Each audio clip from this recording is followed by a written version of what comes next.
This is the story of the girl who stitched the sky.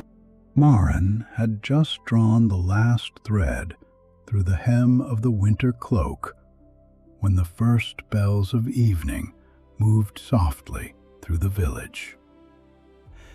They came from the small stone church below the well, not loudly, for the bell rope was old and the tower was low, but with a rounded sound that touched one roof after another and then lifted towards the mountain.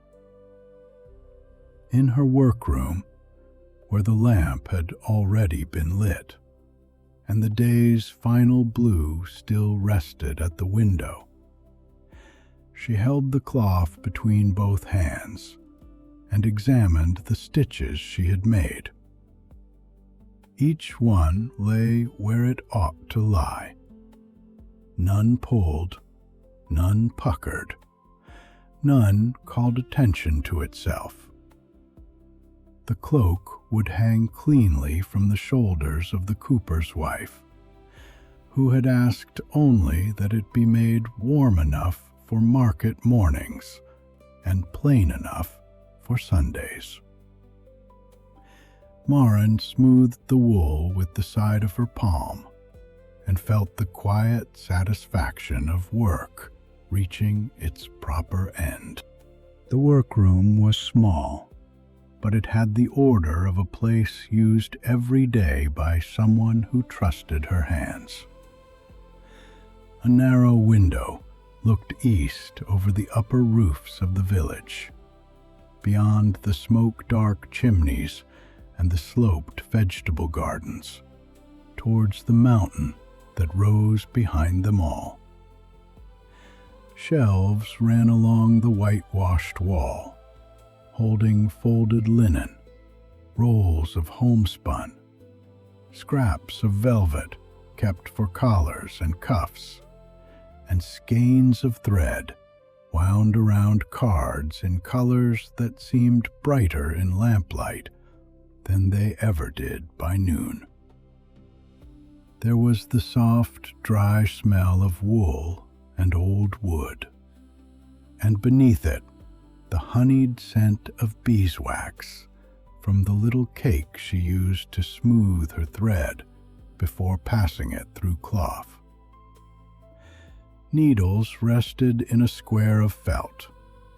Scissors lay closed, their handles worn smooth by years of use. On the table, close to her left hand, a thimble caught the light and held it like a drop of rain. Outside, the village was folding itself into evening by familiar degrees. A goat bell gave a hollow note as the animals were led through the lane behind the bakery. Somewhere below, a door was bolted, then opened again, for the sake of one last armful of firewood. The mill stream, which ran under the bridge and away through the lower meadows, kept its own conversation with stone. In warmer months, traders came over the pass with salt, buttons, dyed ribbon, sometimes news from towns whose names sounded as though they belonged to another world. But most evenings here settled in the same way. Smoke loosened into the air. Supper fires were coaxed into steadiness. Lamps appeared in windows, one by one, small amber squares against the coming dark. Maren folded the cloak once lengthways, then again, laying tissue between the seams so that the wool would not crease before morning. She tied it with a length of undyed cord, wrote the cooper's name on a scrap of paper, and tucked the paper beneath the knot. These were the little rituals by which a day was closed. She trimmed the loose threads into the chipped blue bowl kept for that purpose, brushed wool dust from the table, and ran her fingertips over the surface to find any stray pins before the lamplight shifted and made them harder to see. She did not hurry. Hurrying had never improved a seam, nor shortened a winter, nor brought the bread more quickly from the oven. Her grandmother had said that often enough, and though Marin had not always answered, she had remembered. The mountain beyond the window had lost most of its color. By day, it showed ledges of gray stone, patches of pine, and upper shelves where snow lingered even in late spring. At dusk, it became simpler, a dark shape with a clean ridge against the sky. It had always been there. It stood above weddings and funerals, above planting and washing days, above the yearly mending of roofs after heavy snow. Children learned its paths by listening to older brothers boast of them. Shepherds knew where the wind turned coldest. The old people watched its color for signs of weather. Marin had grown used to its presence in the way one grows used to a large piece of furniture in a room, so constant that it seemed part of the mind's own arrangement. When the cloak was set aside and the table cleared, she carried the blue bowl to the hearth and tipped the thread ends into the small, careful fire. They curled at once and vanished. Then she washed her hands in the basin near the door, drying them on a towel stiff from many launderings, and returned to the window to close the shutters. Her hand was already on the iron latch when she paused. At first, she could not have said what had stopped her. Nothing had changed in any ordinary sense. The village lay below, with its uneven roofs and pale smoke. The mountain stood in its accustomed place.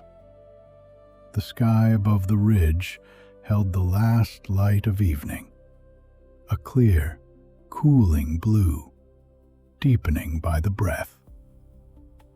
Yet some small part of what she saw refused to settle with the rest. Marin leaned closer, her reflection faintly overlapping the glass, and looked not at the mountain, but just above it.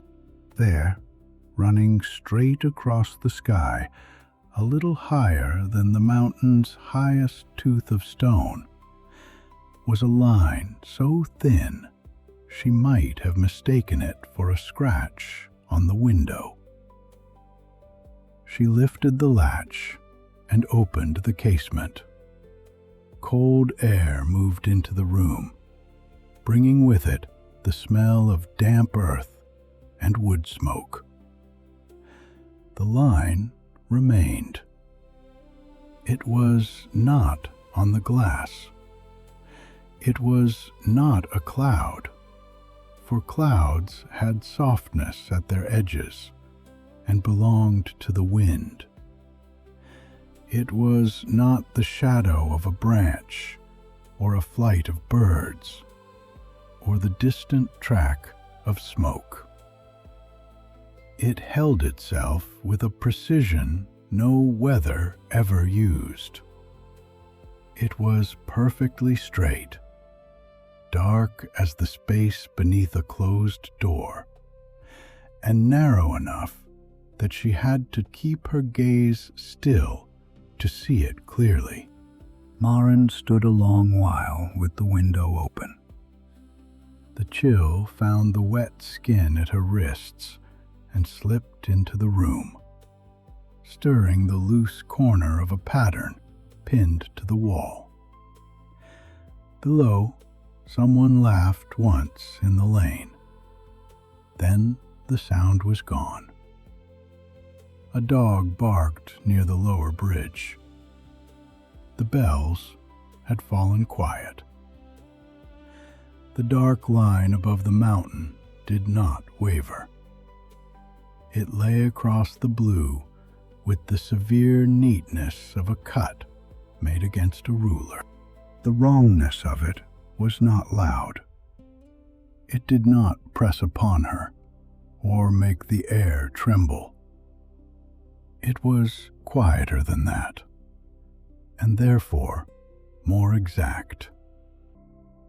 It was like noticing, after many rows of even stitching, that one thread had slipped under instead of over. Like the first small snag in fine silk before the damage widened. Like a seam that had been joined from the wrong side and could not be made to lie flat until it was unpicked. Maren felt no panic. Her breath did not quicken. Instead, she narrowed her attention, as she always did when something in cloth would not behave as cloth should. She measured the length of the line against the ridge. She searched for frayed edges and found none. She waited for it to fade and saw that it did not. Only when the blue had deepened so far that the line became almost impossible to distinguish did she close the window and draw the shutters inwards. The wooden panels met with their usual soft knock. She slipped the bar into place. Behind her, the workroom remained exactly as it had been. Table, lamp, shelves, folded cloak, blue bowl by the hearth. Yet it was no longer quite the same room. Something had entered it without crossing the threshold. The air felt newly arranged around the knowledge of that thin, dark cut above the mountain. Maren turned slowly towards the back of the house. The back room was cooler than the workroom, and seldom needed a lamp before full dark, because it held so little that demanded looking at.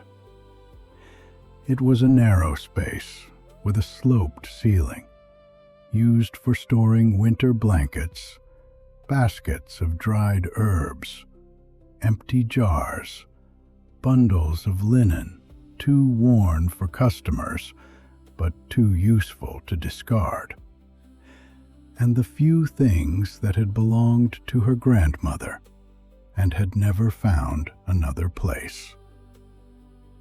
They were not hidden. They had simply stayed. A shawl hung from a peg, faded at the shoulders. A pair of wooden pattens rested under a bench. There was a tin of buttons, sorted by color. A cracked cup with violets painted around the rim. And on the upper shelf, a sewing box Maren had known all her life without ever opening. It was made of dark pear wood, polished by touch rather than varnish, its corners rounded by age. A small brass clasp fastened the front, dulled to the color of late honey.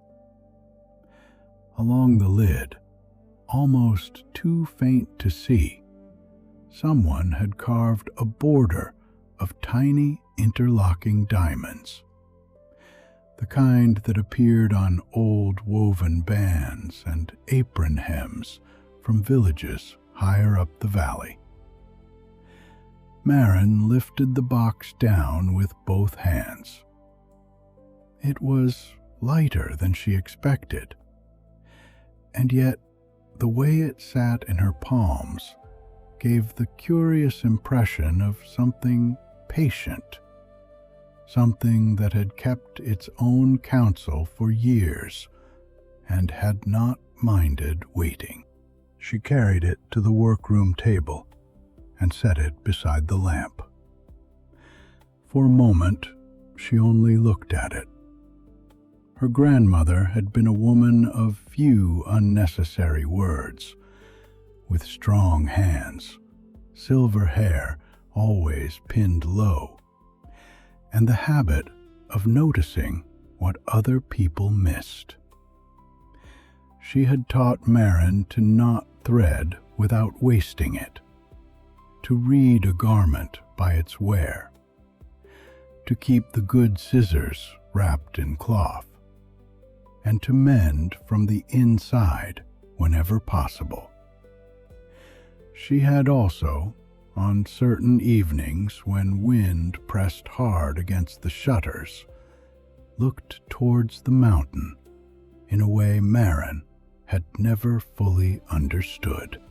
The clasp opened with a small, dry click. Inside, the box was lined with blue cloth, worn thin at the folds, but still bright where the lid had protected it from light.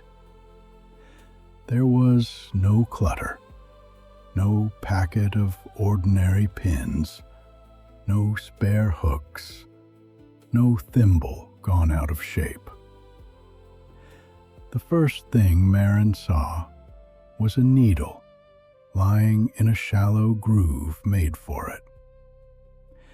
It was longer than any needle she owned, and finer, tapering to a point so delicate it seemed less made than drawn out of brightness. Its surface was not quite silver, and not quite bone. When she lifted it, she expected cold metal, but it warmed at once between her fingers, as though it had been resting near the skin of a living hand. Beneath the needle lay a spool no larger than a walnut. Around it was wound thread of a color she could not name. It was blue at first glance, but not the blue of dyed flax or summer cornflowers, or the glazed tiles on the apothecary's stove. It was the color of the sky just before full dark, when light has not gone, but has withdrawn into itself. The thread seemed almost weightless when she lifted the spool. It loosened a fraction under her thumb and gave off the faintest glimmer. Not enough to light the table, only enough to make the beeswax cake beside it appear more solid and ordinary. Marin examined both as she would any unfamiliar material brought to her by a traveler from beyond the pass. She held the thread against the lamp, then against the shadow under her hand. She tested its strength with a careful pull and felt it yield in a way that was not weakness, but suppleness, like water accepting the shape of a cup. She passed the end over the wax and found it needed none. The fibers did not fray. they did not catch on her skin. When she threaded the needle, the eye received the strand without resistance, and the thread settled there, as if needle and spool had been separated only briefly and were relieved to be useful again. Under the groove that had held them both was a folded piece of paper, tucked so flat against the lining that she might have missed it had the lamplight not found the pale edge. Maren placed the needle and spool on the cloth beside the box. Then she lifted the paper and unfolded it carefully, easing apart the corners where age had pressed them together. The handwriting was her grandmother's. There was no mistaking the steady lean of it, the firm downstrokes, the practical spaces between words. It was the hand that had labeled jars of elderflower cordial, marked measurements on pattern paper, and written short lists that never included what could be remembered. The note was brief, as Maren somehow knew it would be. Her grandmother had not been a woman to decorate an instruction merely because it was strange. "The sky is fabric," it began. "It wears thin where wind and years pull hardest. It must be tended before the tear widens. The women of our family have always kept the seam. If you are reading this, Maren, then the work has come to you. Take the old goat path before dawn. At the first cairn above the pines, wait for the light to show you where to place your foot." Maren read it once quickly.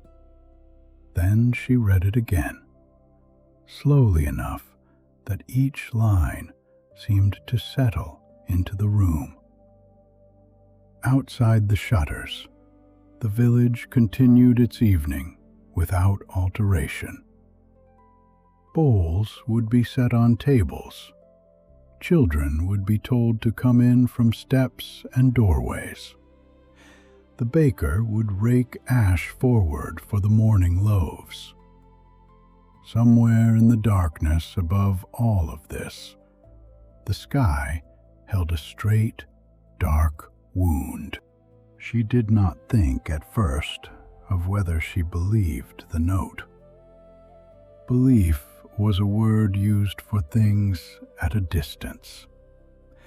This was on the table before her, the needle warm in lamplight, the thread the color of deepening blue, the handwriting of the woman who had raised her after her mother died in a winter of coughing. Maren thought instead of all the times her grandmother had mended cloth nobody else wished to attempt, of the evenings she had come in late from the upper meadows with burrs caught in her skirt, and no explanation beyond a tired smile. Of the habit she had, during storms, of touching the pocket where she kept her needles before looking towards the ridge. Something that had always been half known became fully known then, not with a ringing certainty, but with a quiet click, like the brass clasp of the sewing box opening in her hands. The world had not become less ordinary. If anything, it had become more so.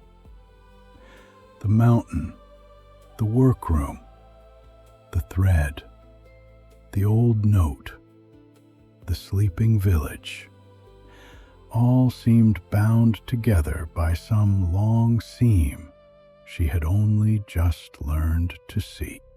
Maren folded the note along its old creases and laid it back in the box. She wrapped the needle in a strip of soft linen, wound the loose end of the blue thread neatly around the spool, and wrapped that too. Then she sat for a little while with both bundles before her, considering not whether she would go, but how best to go. The old goat path began behind the last barn and rose through the dark line of pines before crossing the shoulder of the mountain. In summer, children climbed as far as the lower pastures to pick bilberries. In autumn, men used it when bringing down strayed animals. Higher than that, it became a track of stones and memory, known mostly to goats, weather, and the few people who had reason to keep their footing where ordinary paths ended. She prepared as she prepared for any demanding piece of work. First, she banked the fire so that the house would not wake cold. She set the finished cloak on the bench by the door, where the cooper's daughter could collect it if Maren was not back by noon.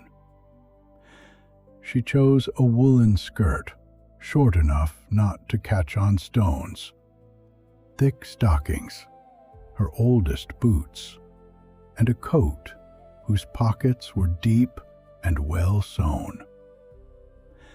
From the pantry, she took a heel of rye bread, a small cheese wrapped in cloth, dried apple rings, and a flask of water from the pump. She added a folded square of linen, a spare pair of gloves, and a little knife with a horn handle. Nothing ceremonial, nothing more than was useful. Only after these things were gathered did she return to the sewing box. She placed the wrapped needle and spool in the inner pocket of her coat, where they rested against the lining just over her ribs. At once, she became aware of their lightness. They were hardly there, and yet she felt them with every breath. She closed the sewing box and returned it not to the back room, but to the workroom shelf beside her own thread. It seemed to belong there now, among the tools that had names because they were used. Night passed softly over the village. Maren slept for a few hours in the narrow bed against the wall, not deeply, but without troubled dreams.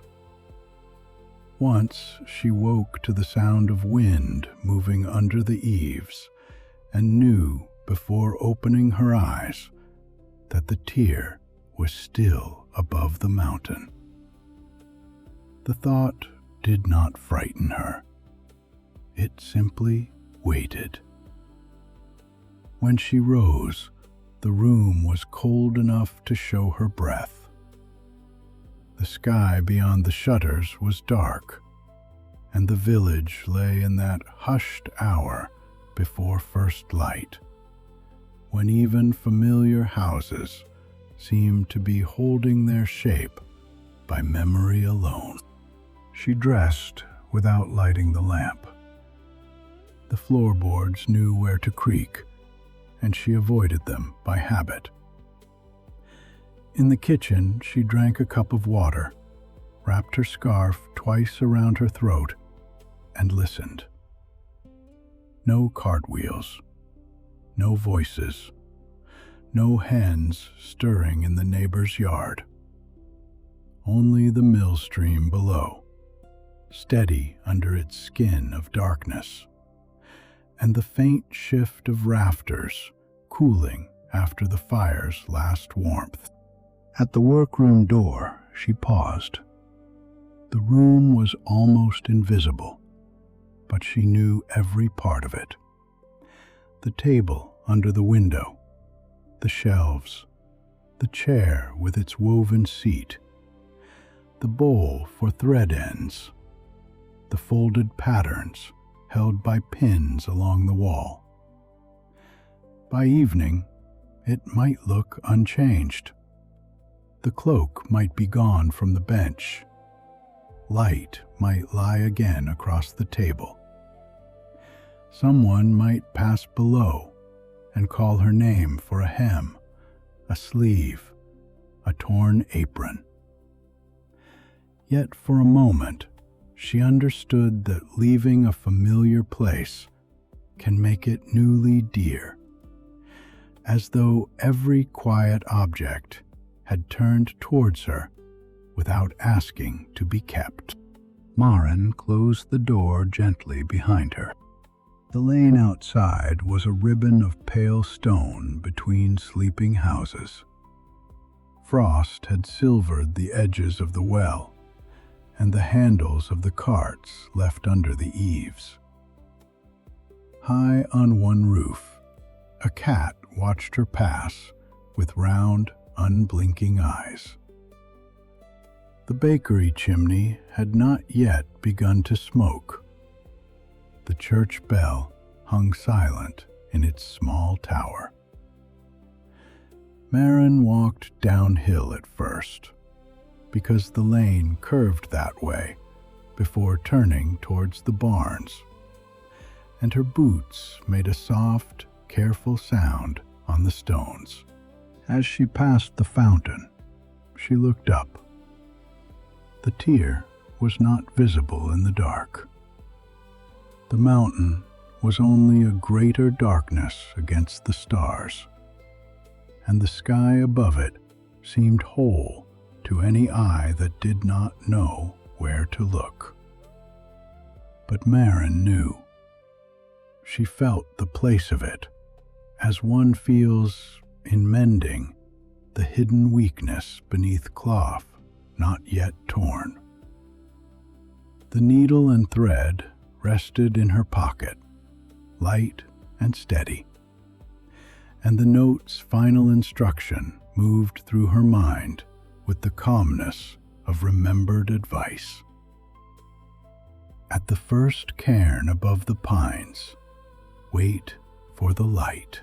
Beyond the last houses, the village gave way to gardens, then to damp fields divided by low stone walls. The old goat path began where it always had, behind the leaning barn with the split lintel, climbing between hazel and thorn before disappearing into the pines. Maren stepped onto it as the first grayness gathered low in the east. Behind her, the village remained asleep, roof tucked against roof, smoke waiting in cold chimneys, windows dark and still. Before her, the mountain rose without haste into the thinning night. Above it, unseen but certain, the sky held itself together for a little longer. She began to climb. The first part of the path was no more mysterious than the track Maren had known since childhood. It rose between wet grasses and low thorn, then took the slope in patient turns, choosing the places where hooves had found purchase over many years. Loose stones shifted now and then beneath her boots, but not treacherously. They merely reminded her to place her feet with care. The cold entered through the wool at her shoulders and settled briefly along the backs of her hands before the effort of climbing warmed her. Each breath showed pale in front of her, vanishing almost as soon as it appeared. Below, the village lay in the hollow, with its roofs pressed close together. The church tower hardly taller than the beaches around it, the mill stream making a silver thread where the gray light caught it. Morning arrived slowly, as it did in the mountains, not by flooding the valley all at once, but by touching one edge after another. The eastern sky thinned from black to slate, then to a clear, cold pearl. High patches of rock took the first color and held it in small plains of pale gold, while the hollows remained blue and quiet. The shadows of stones stretched long across the path, fine as drawn thread. A blackbird called from somewhere below the pines. Then another answered, the notes bright and ordinary in the morning air. Maren climbed with her scarf drawn over her mouth, feeling the rhythm come into her body. Step, breath, step. The slight forward lean, the settling of the pack against her shoulder blades, the steady lift of the path beneath her. For a while, she looked back often. Each time, the village had grown smaller and more complete, as though distance were stitching its scattered parts together. The lanes lost their separateness. The bakery, the well, the cooper's yard, the gardens with their bean poles and winter cabbages, all settled into one small arrangement of roofs and smoke and pale walls. Nothing there appeared to know she had left it. The first chimney threads rose straight into the morning before the wind found them. A woman crossed the square with 2 pails and seemed, from this height, no larger than a moving pinhead. Maren watched until the bend of the path hid the roofs behind a shoulder of stone. The needle and spool rested in the inner pocket of her coat. They made no sound, and added no weight she could measure. Yet she was aware of them, in the same way she was aware of a customer's best cloth when carrying it through rain, or of a letter placed safely against the heart until it could be delivered. Now and then, when the path steepened and her breathing deepened with it, the wrapped bundles touched the lining and seemed to answer with a faint, contained warmth. She did not take them out. There was nothing to examine yet. Tools had their proper time, and the time for climbing had not finished. Above the fields, the path entered the pines. Their trunks stood close and dark, and the air changed at once, taking on the resinous coolness of needles and shaded earth.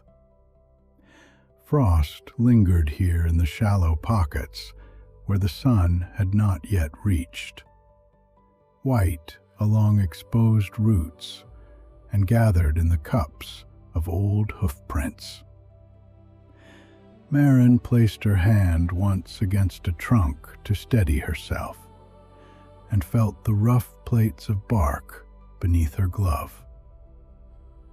A squirrel moved somewhere overhead, shaking a brief powder of frost from a branch. Otherwise, the wood held stillness. It was a stillness she knew, the quiet of high trees before full morning, and it comforted her by being exactly itself. When she reached the first cairn above the pines, the sun had not yet risen fully, but the light had strengthened enough to make each stone distinct.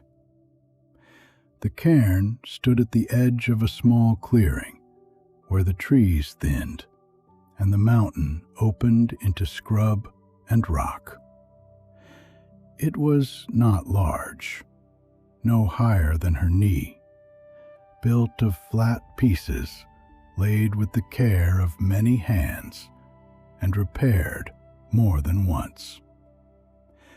Lichen softened its edges, green-gray and orange in the cracks.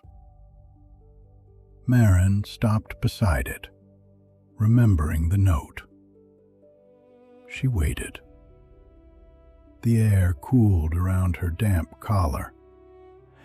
A small wind crossed the clearing and moved the dry grasses all in one direction.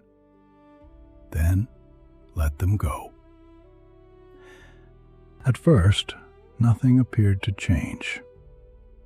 Then, a slant of sunlight came over the ridge behind her and touched the cairn not on its upper stones, as it should have done, but low along its eastern side, where a narrow gap had been left between two pieces of slate. The light passed through that gap and laid a thin, bright mark across the ground.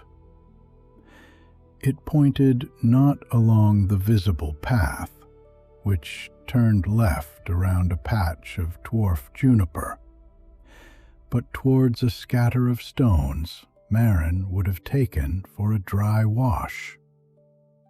She bent to look.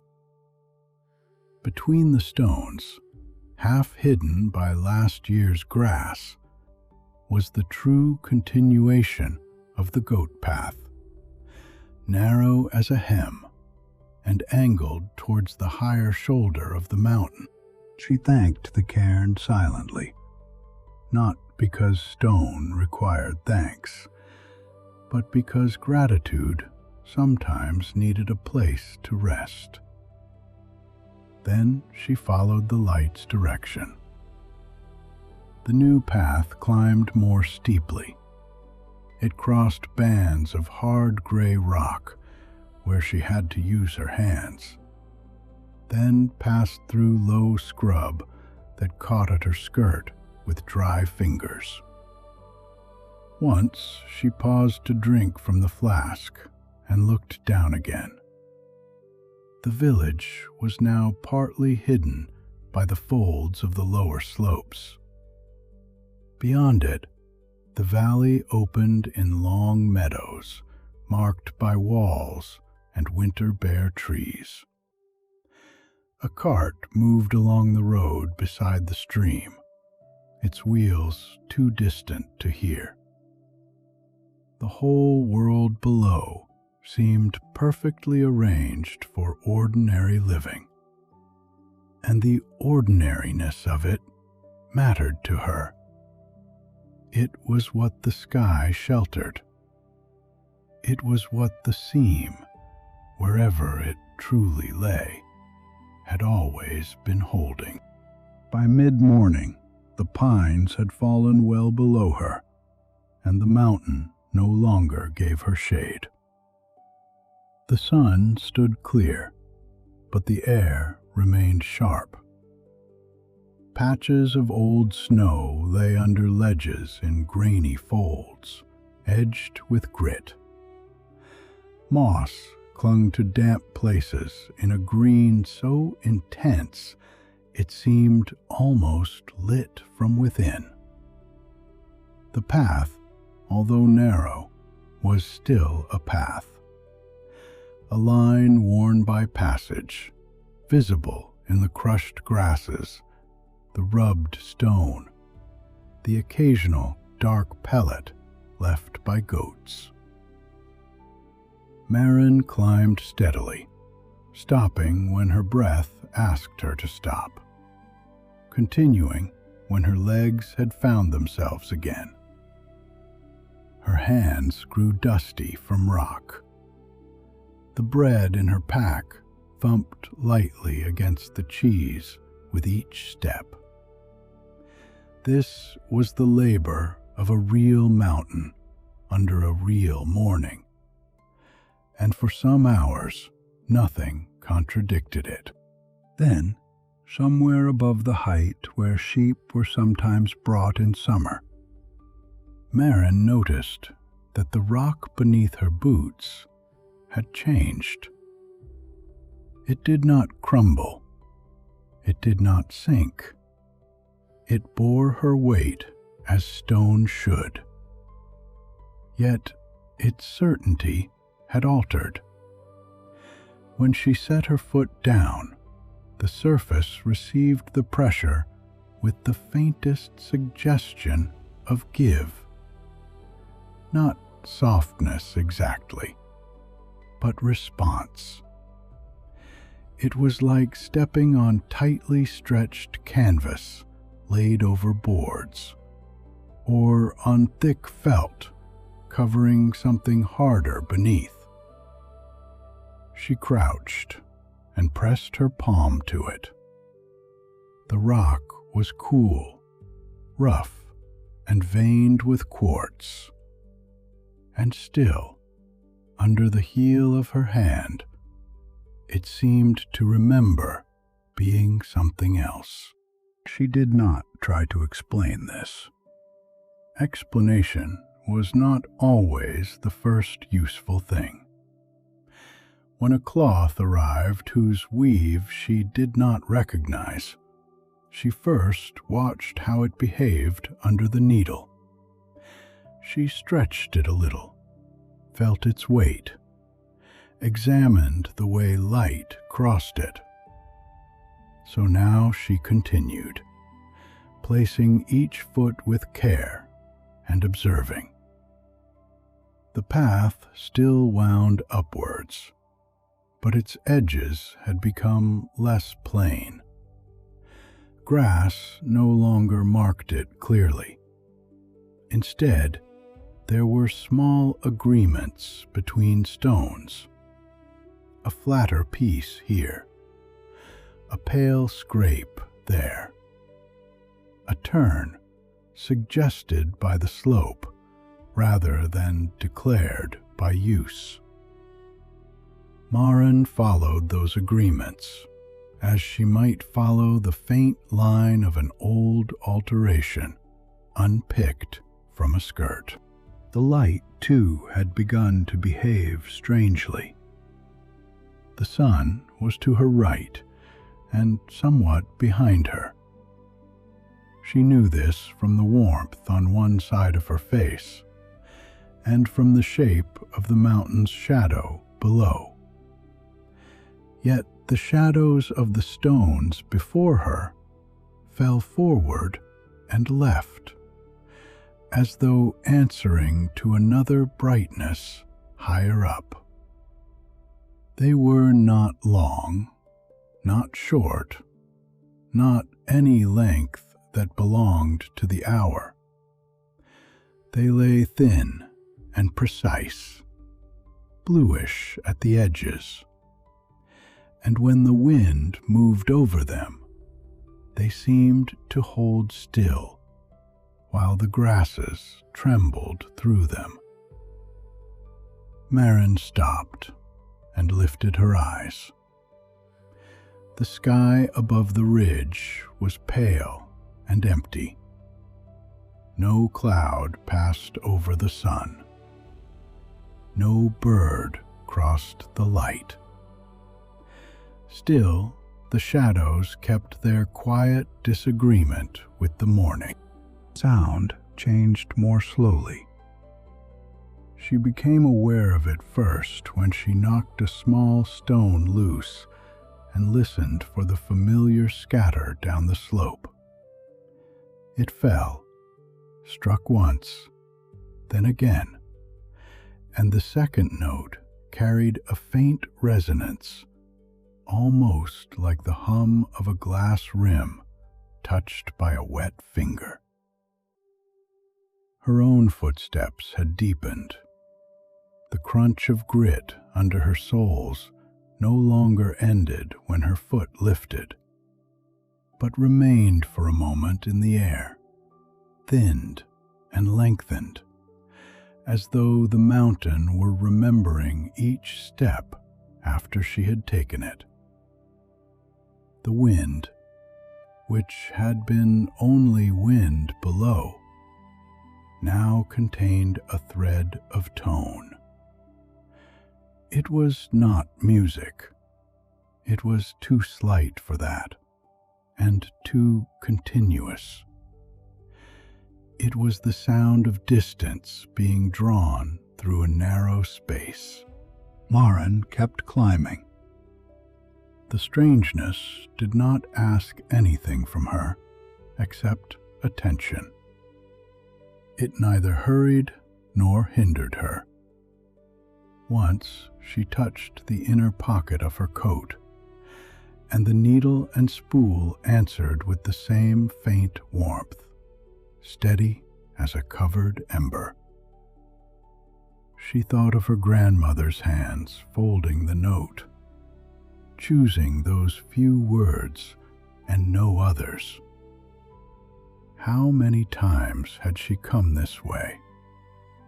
Had she found the rock responsive beneath her own boots, the shadows angled in their patient wrongness, the wind carrying its thin, held note? The thought made the path feel less empty. Solitude remained, but it was no longer the solitude of being first. The first remnant appeared at a turn where the path narrowed around a rib of stone. Maren might have missed it had she been looking only at her feet. A small dark gleam lay in a crevice at eye height, placed between two flakes of rock as deliberately as a pin in a cushion. She stopped with one hand braced against the slope and leaned close. It was a needle, not hers, not her grandmother's, and older than either by the look of it. The metal had darkened to a deep bluish gray, like iron held too long in smoke, yet the shaft remained straight and flawless. Its point, visible where it emerged from shadow, was still keen enough to catch a single grain of light. She did not reach for it. Her hand had risen a little, almost by habit. But before her fingers came near, she understood that the needle had not been lost. It had been set there with purpose. A woman had stood on this same narrow turn, with the same valley dropping away behind her, and the same higher air moving around her, and had pressed the needle into the rock for someone else to find. Perhaps that woman had been young, perhaps old.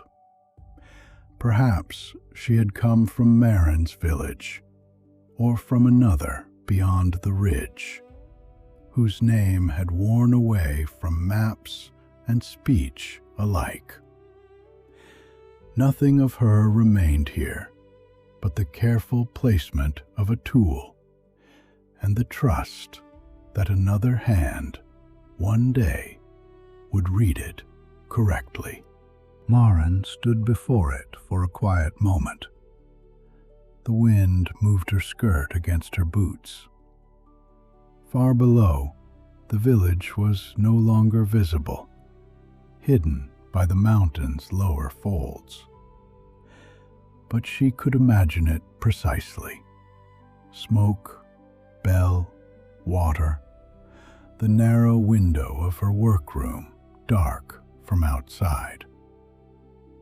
Up here, beside the ancient needle, she felt the line of women before her not as names, for she had none beyond her grandmother, but as a series of gestures continuing through time. A box opened, a thread wound, a path taken before dawn, a needle left in stone. The work was larger than any one hand, and yet it could only be done by hands, one after another. She bowed her head slightly, not formally, only enough to acknowledge the marker, then continued round the turn. After that, the mountain felt less solitary. The path still demanded effort. Her calves ached. The air grew thinner and sharper, and she had to pause more often, with her hand on a stone, while her breathing steadied. But the small dark needle remained behind her, like a word spoken softly into silence. "You are on the way," it seemed to say. "Others have come. Others new." Near midday, the slope eased onto a narrow shelf of rock. It was scarcely broad enough to be called a resting place, yet after the steepness below, it felt level and generous. The wind passed over it in a clean, even sheet. At the back of the shelf, half sheltered by an overhang, stood a small structure. At first, Marin mistook it for a natural outcrop, for its color was close to the surrounding stone, and its shape was low and plain. Then she saw the line of an entrance, the fitted edges, the way each piece met the next with the discretion of excellent joinery. The shelter had not been built of ordinary stone. It resembled stone, certainly, and held its coolness, but the surface had a faint grain running through it, too regular to be mineral, and too subtle to be wood. When Marin touched the wall, she felt under her glove a compact, layered texture, like many sheets pressed together until they had become one substance. The joints were sealed without mortar. No moss grew in them. The small doorway faced away from the prevailing wind, and a shallow lip at the threshold kept water from entering. Whoever had made it had understood both weather and waiting. Inside, the air was dry and still. The shelter held no furniture beyond a low bench shaped from the same layered material as the walls. A hollow in the corner had been lined with smooth pebbles for a lamp or small fire, though no ash remained. The floor was clean, not recently swept, but preserved by the dryness and the careful angle of the door. Marin sat on the bench and felt the relief of weight leaving her legs. The silence inside was different from the silence outside. It had been kept. It was the silence of a room closed after use, left ready for whoever might need it next. On the wall opposite the doorway, a stone had been placed in a shallow niche. It was rounder and paler than the mountain rock, smoothed by water perhaps, though there was no stream nearby. Around it was tied a length of thread. Marin leaned closer. The thread was faded almost to gray, yet beneath the fading lingered a color she knew. The blue of the spool in her pocket. The blue of sky before dark. Its brightness had nearly gone. Only when she shielded it from the doorway with her hand did the faintest remaining glimmer show itself. A breath of light, caught in fibers older than memory. Beside the niche, scratched into the wall in small, careful letters, was a word. The marks were shallow and had softened with time, and at first she could not read them. She traced the air above them without touching the surface, following the rise of one letter, the close curve of another. The language was her own, or near enough to it. But the hand was old-fashioned, made by someone taught to form letters with a patience that belonged to ledgers and prayer books and labels on medicine jars. Marin sat with it. Outside, the wind moved over the shelf. Inside, the shelter waited with her. At last, the word gave itself to her. Continue. Nothing more.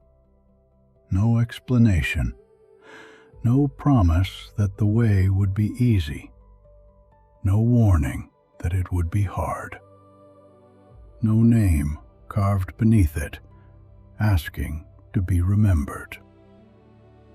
Only continue, placed where a tired person might sit with bread in her hand and a long height still above her.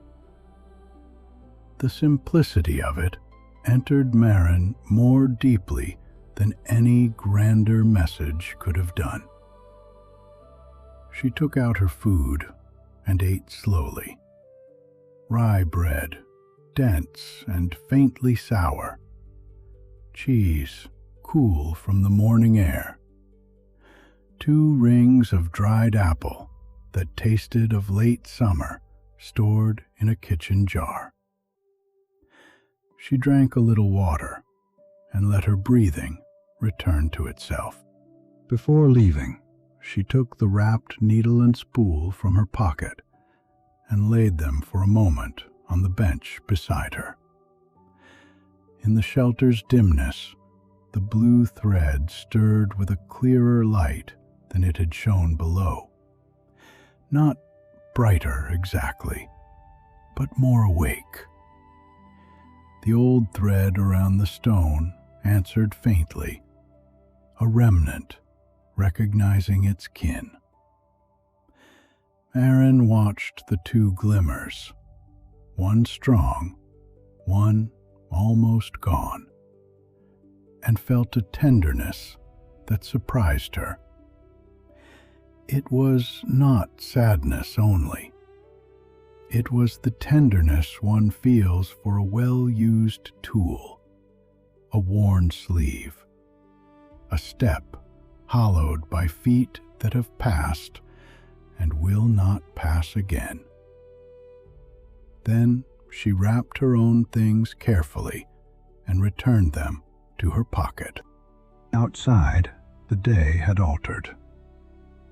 It was not late, but the light had become spacious, as though the hours had widened instead of passing. The shelf ended in a steep slope of pale rock, where the path appeared only when she stopped looking directly at it.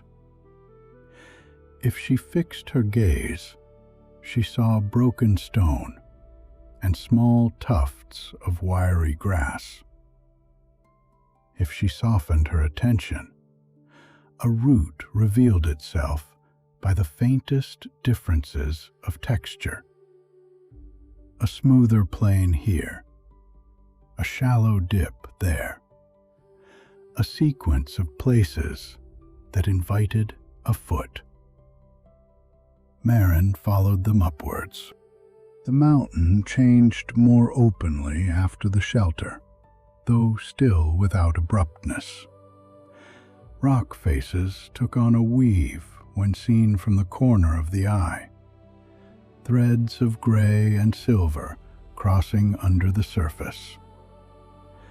Lichens arranged themselves in patterns that recalled old embroidery borders, branching and returning, never quite repeating.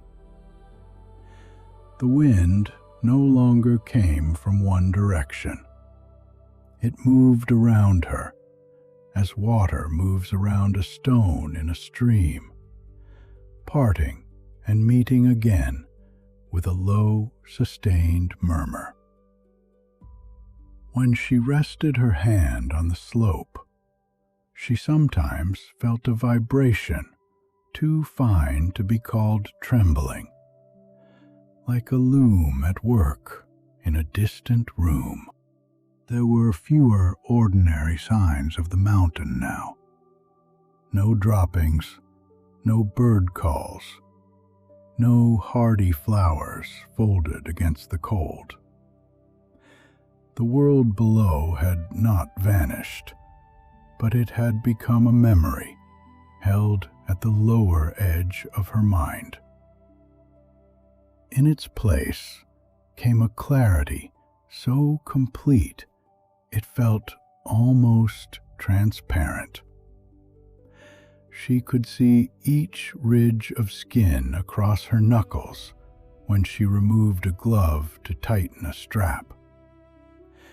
She could see dust on the toe of her boot, individual grains of mica flashing like pinpoints. The air tasted faintly of snow and metal, and something clean that had no name. At times, she thought she saw movement ahead. Not a person, not an animal, but a quick adjustment in the fabric of sight itself, as when heat above a hearth makes the room beyond it tremble. Each time she reached the place, there was only stone, though stone now seemed an insufficient word for what rose around her. The mountain was still there. She could feel its weight, its height, its ancient patience. Yet it was also becoming the underside of something else, the hem or selvage of a greater material stretched above the world. Marin continued. The word from the shelter stayed with her, not as command, but as company. Continue. It fitted the rhythm of her steps. Continue over the pale ridge. Continue past the shadow that fell the wrong way. Continue where the path narrowed to a line of roughness along a sloping wall. She moved carefully, sometimes with both hands on the rock, sometimes upright where the ground allowed. Her body had grown tired in the plain manner of bodies, but beneath the tiredness lay a steadiness she trusted. She had known long days at the table when candlelight blurred and stitches still had to be even. She knew how to give herself to the next small action.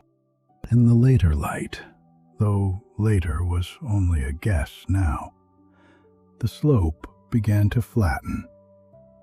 The path climbed towards a ridge that seemed, from below, to be the mountain's upper edge. Marin expected the ground beyond it to fall away or rise again, as mountains did.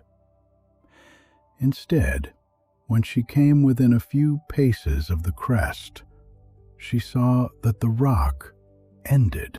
It did not crumble into a cliff or break into scree.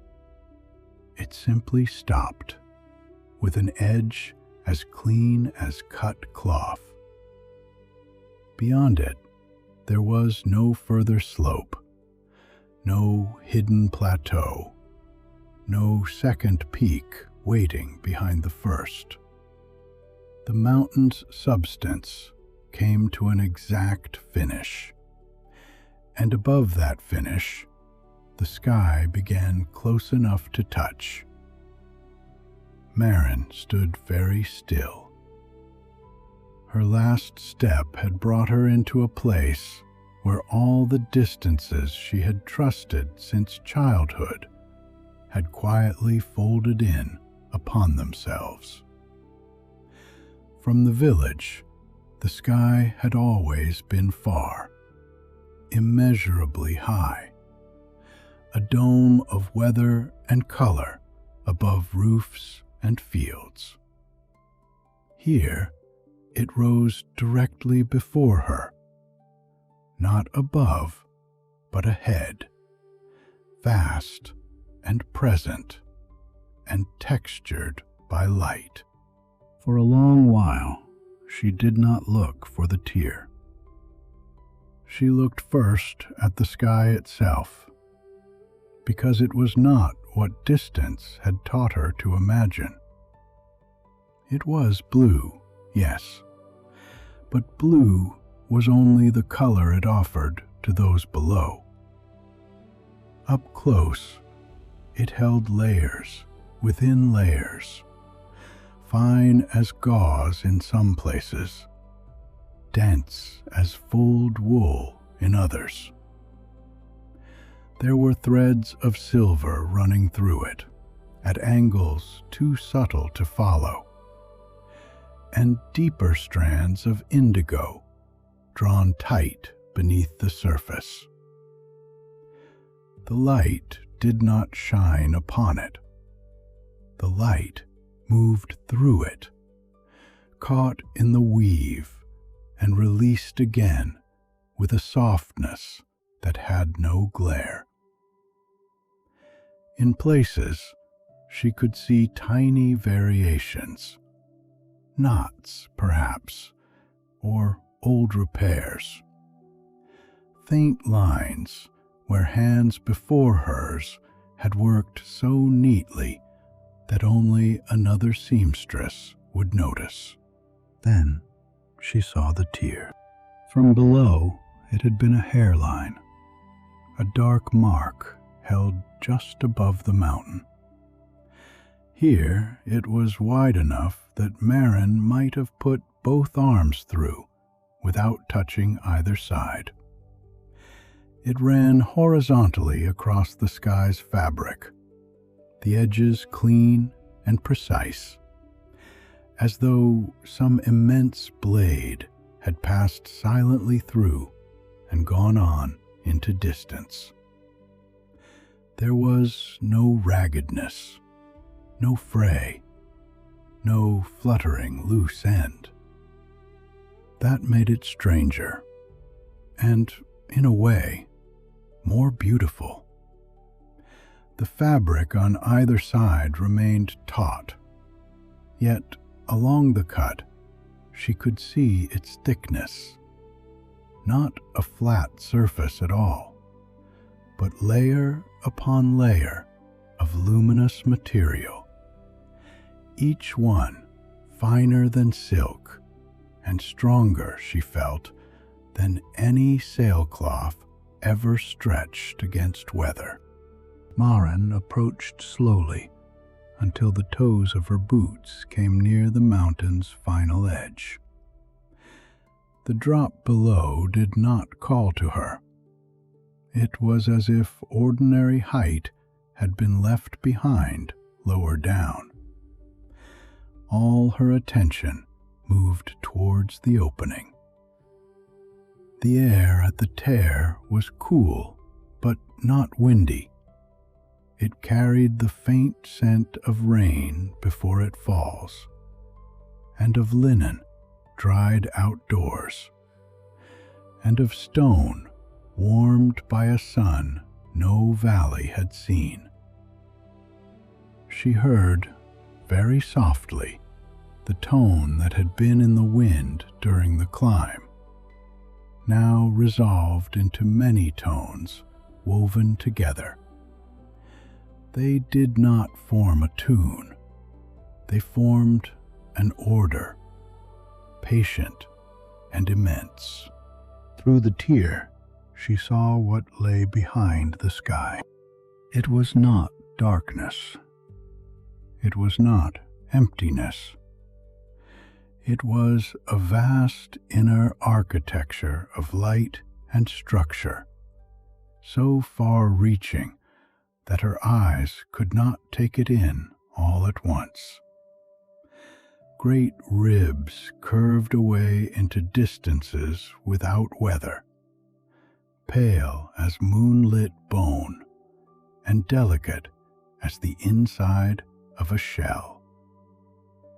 Between them moved slow fields of brightness, turning with the measured grace of mill wheels seen through water.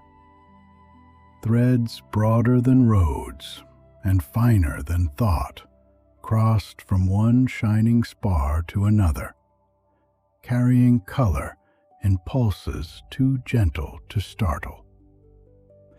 Here and there, knots of golden mechanism opened and closed like flowers at evening, drawing light through themselves and sending it onward into the fabric that covered the world. Maren had seen cathedrals only in travelers' woodcuts, black lines printed on cheap paper, showing vaults and windows higher than any village roof. She had imagined their interiors cool and echoing, built to make a person feel both small and safely held. What she saw beyond the tier gave her that same feeling, though it belonged to no human building. It was too large for awe to arrive sharply. Instead, awe spread through her by degrees, like warmth returning to cold fingers. She saw the workings of dawn and dusk, not as pictures, but as labor. Light gathered, sifted, thinned to morning, shadow drawn smooth for evening, stars held somewhere beyond sight, like beads waiting to be sewn into place. She stood before it without moving. The climb had led her here, but arrival was not an ending. It was a threshold. The needle and spool in her pocket seemed suddenly very small, almost comically small, against the breadth of what needed tending. Yet she did not doubt them. A single needle could close a rent in a cloak large enough to cover a sleeping child. A fine thread, placed truly, could outlast a season of weather. Work was not measured by the size of the hand that did it, but by the faithfulness of each stitch. At last, Maren lifted her hand to the inner pocket of her coat. She did not yet take anything out. Her fingers rested there, over the wrapped tools, feeling their quiet warmth through wool and linen. Before her, the tear held open its clean, dark line. Beyond it, the hidden machinery of the sky continued its calm revolutions, vast and luminous, indifferent perhaps to being seen, yet not unwelcoming. She breathed once, slowly, and let her attention gather, as it always did before the first stitch in difficult cloth. Maren took the wrapped needle and spool from her pocket and held them in both hands before opening the linen. The cloth had kept the warmth of her body, but the tools themselves held another warmth beneath it, steadier and finer, as though they had been waiting, not in wool, but in some quiet place between light and metal. She set the spool on the last stone of the mountain, where the edge was flat enough to receive it, and laid the needle across her palm. Up here, close to the sky, it seemed longer than it had in the workroom, not by measurement, but by intention. Its point turned a little in her hand, gently, almost politely, until it faced the tear. She unwound a length of thread. It did not fall slack as ordinary thread would have done, nor coil in loops at her wrist. It lifted with the faintest curve towards the fabric before her, finding its own line through the air. When she pinched it between finger and thumb, it resisted, not stiffly, but with the composure of something that knew the strain it was meant to bear. Maren drew out a little more and felt it settle into a tension that seemed exactly right without her measuring it. Then, with the care she would have given to the finest silk, she brought the end to the eye of the needle. The thread did not pass through at once. It approached, hovered, and drew back by the smallest degree, as if recognizing the threshold between being carried and being used. Maren waited. She had learned long ago not to force a difficult thread. Pressure made fibers snarl. Impatience bent a point or split a strand. She breathed into her hands, warming the air around them, and tried again. This time, the thread narrowed itself almost beyond sight, slipped through the eye, and widened on the other side with a tiny sound like frost releasing from a branch in sunlight.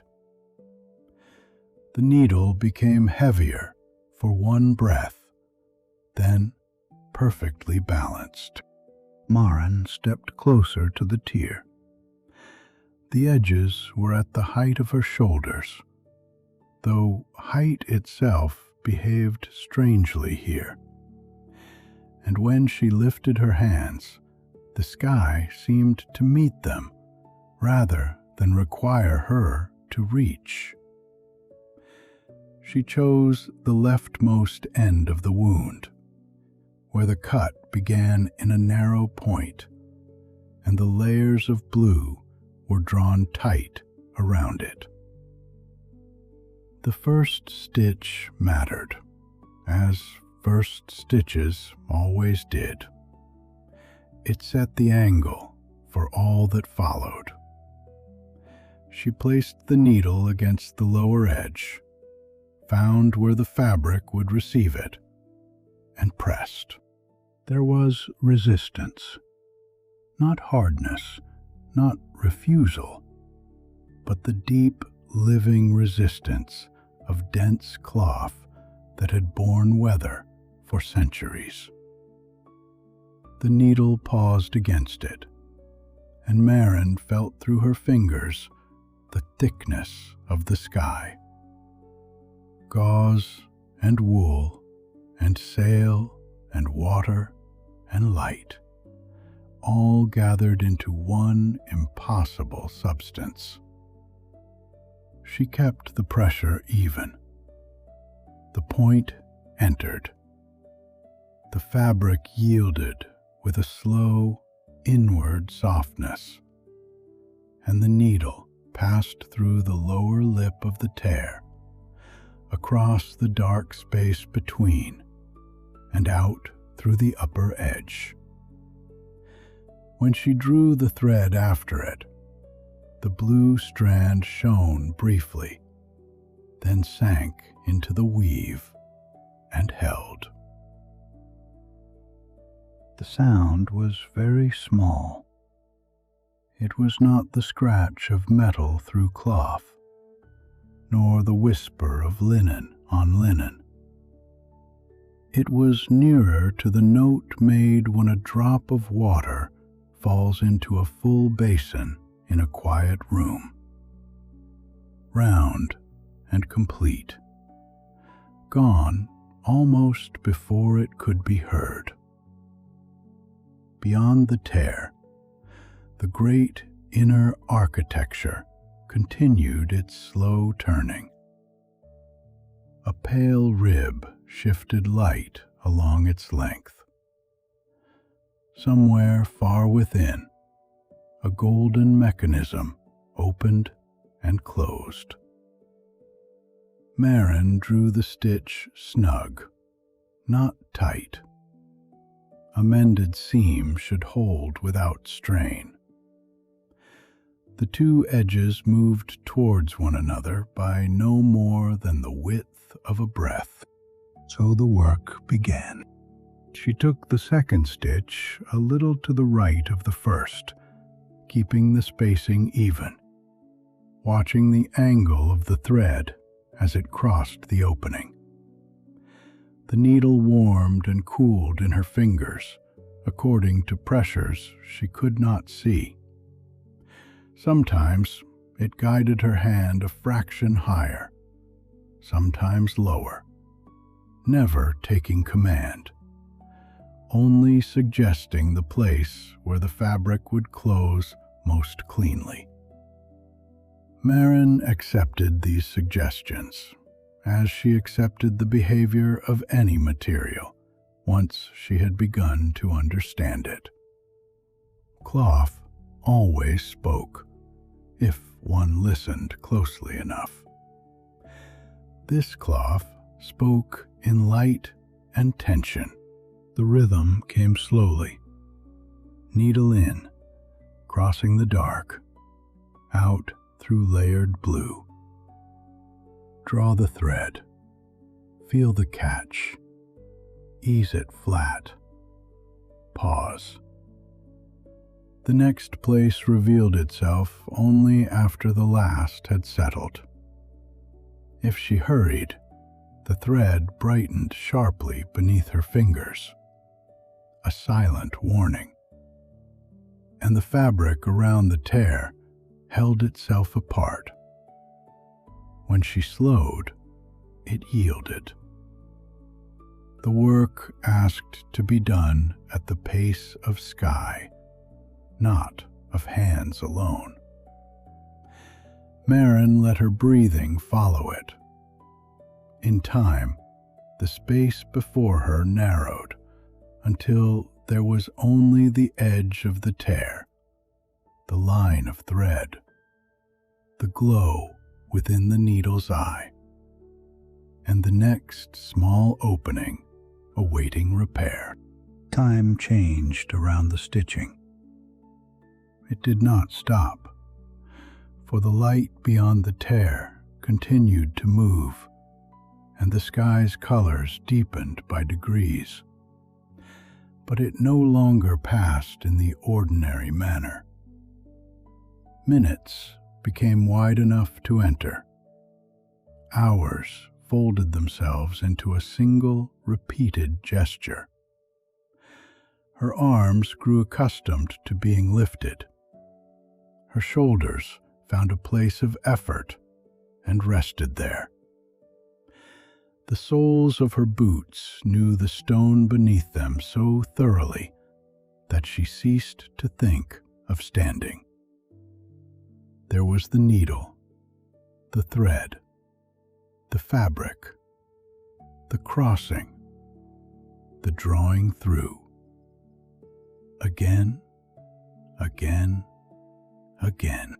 As she worked, she saw more of the sky's substance. The outermost blue, which from below appeared smooth and simple, was only the visible face of many hidden layers. Beneath it lay a paler blue, nearly white, threaded with quick silver lines that moved when she was not looking directly at them. Beneath that was a dusk-colored layer, soft and strong, whose fibers seemed to hold the memory of rain clouds, smoke from winter chimneys, breath on cold mornings, and the last light of fields after harvest. In some places, the needle passed easily, with a sigh of yielding. In others, it met old repairs, almost invisible, where another hand had crossed the fabric, with thread now settled so deeply into the weave that it had become part of the sky itself. The thread carried something too. At first, Maren felt only its lightness and its strength. But after many stitches, another quality came through her fingers. It was not voice or memory, as people ordinarily used those words. It was closer to the feeling left in a tool by long use. The shaped handle of scissors, the hollow in a step, the smoothness of a thimble worn by one thumb and then another. The thread seemed to remember being held. It held the warmth of hands that had drawn it tight before hers. Hands with broader knuckles, narrower wrists, old scars, young steadiness, patience learned in kitchens and by sickbeds, and beside lamps burning late into winter. Maren did not see the women, but she felt the traces of their attention. One had worked with quick, decisive movements, trusting the needle at once. Another had paused often, as Maren herself did, testing the pull after every stitch. One had been frightened at first, and had continued anyway, until fear thinned into concentration.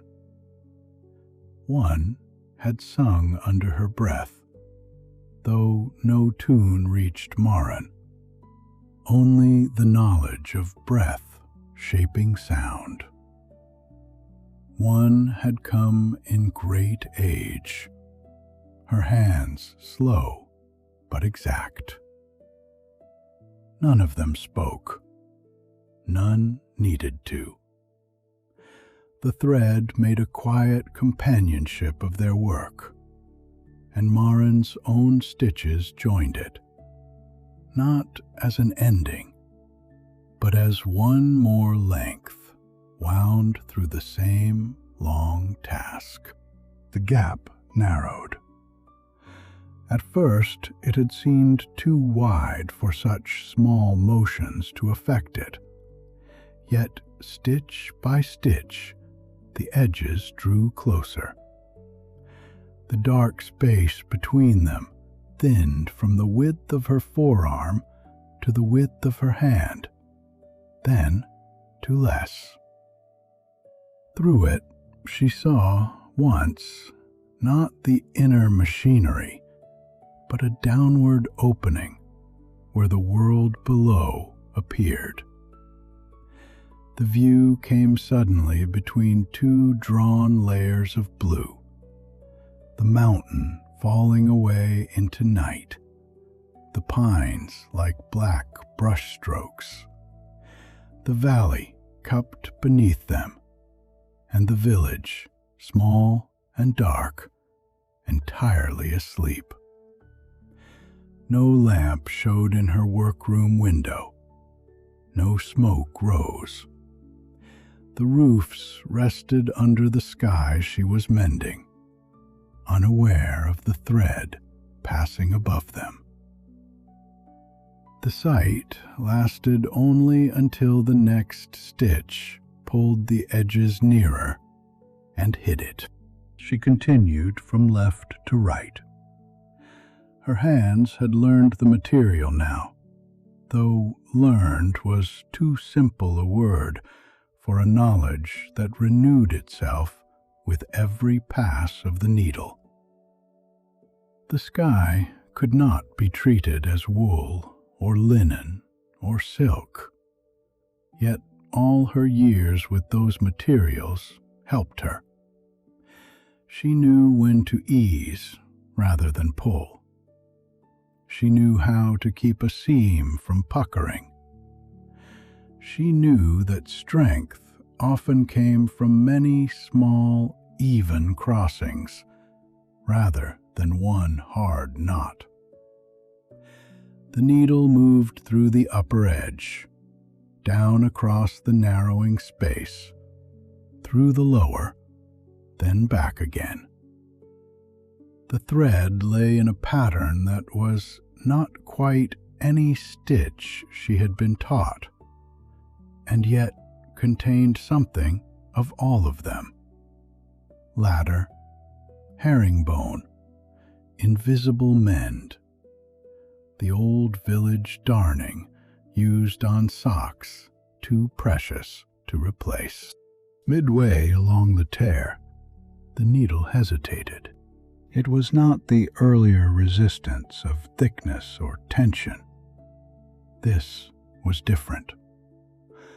The point touched the edge and stopped, not because the fabric would not receive it, but because something in the edge did not belong to damage made by strain. Marin held still. The thread curved between her hand and the spool, a pale blue arc in the air. She leaned closer to the tear, bringing her face within inches of the sky's cut surface, and examined what lay before her with the full attention she would have given to a valuable cloth returned from careless hands. Here, the edges were not torn. They were cut. The difference was immediate to her. A tear pulled fibers from their neighbors. It stretched some and snapped others. It left a raggedness, however fine, a little disorder at the point where pressure had become too much. A cut was another matter. These fibers had been severed cleanly, not along the whole wound, but in a series of small, exact incisions, placed where the sky's own tension would do the rest. Whoever had made them had known the fabric. The blade, if it had been a blade, had been astonishingly sharp and narrow. It had entered without dragging, opened the layers without bruising them, and withdrawn before the cut edges could fray.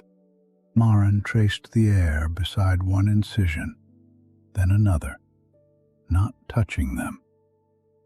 She read their spacing.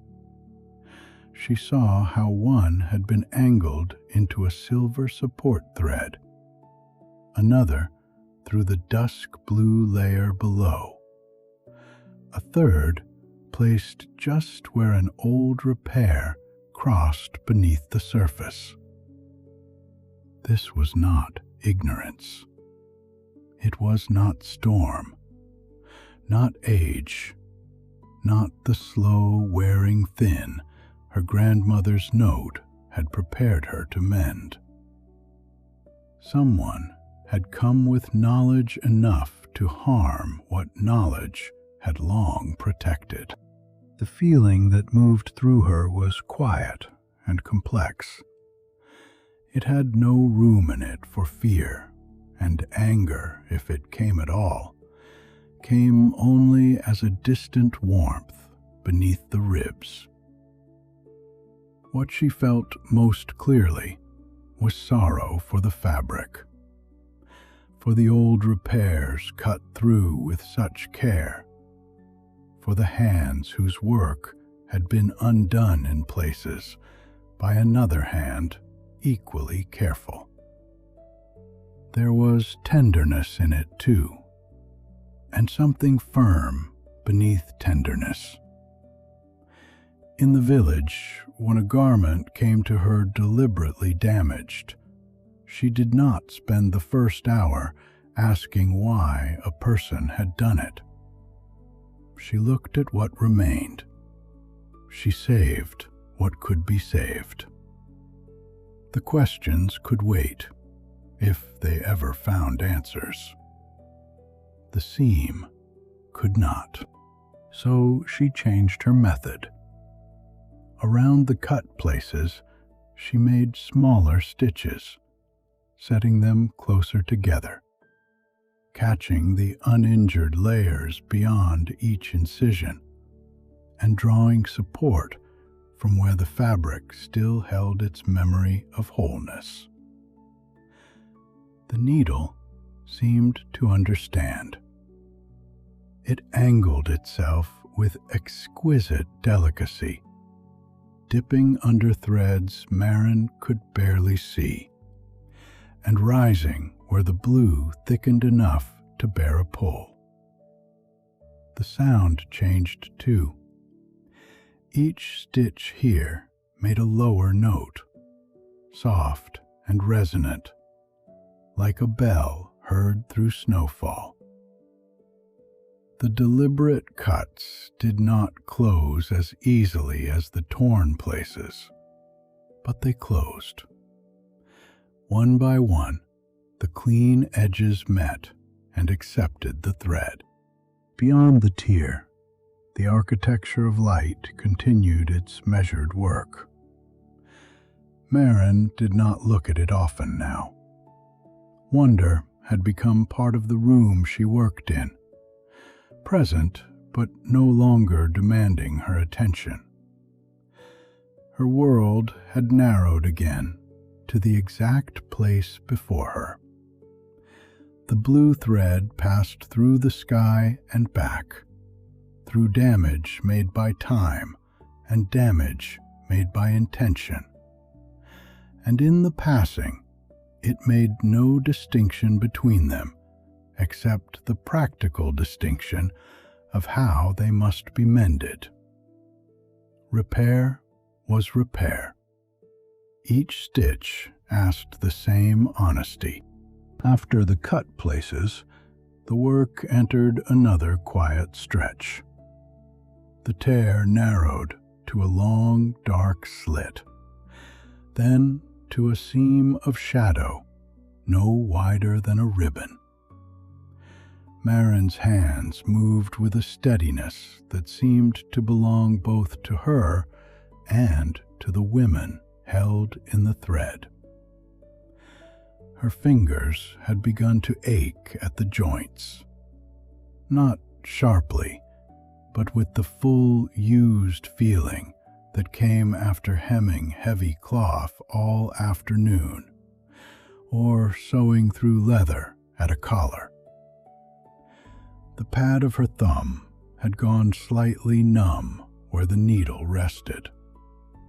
Her wrists felt warm despite the cold air.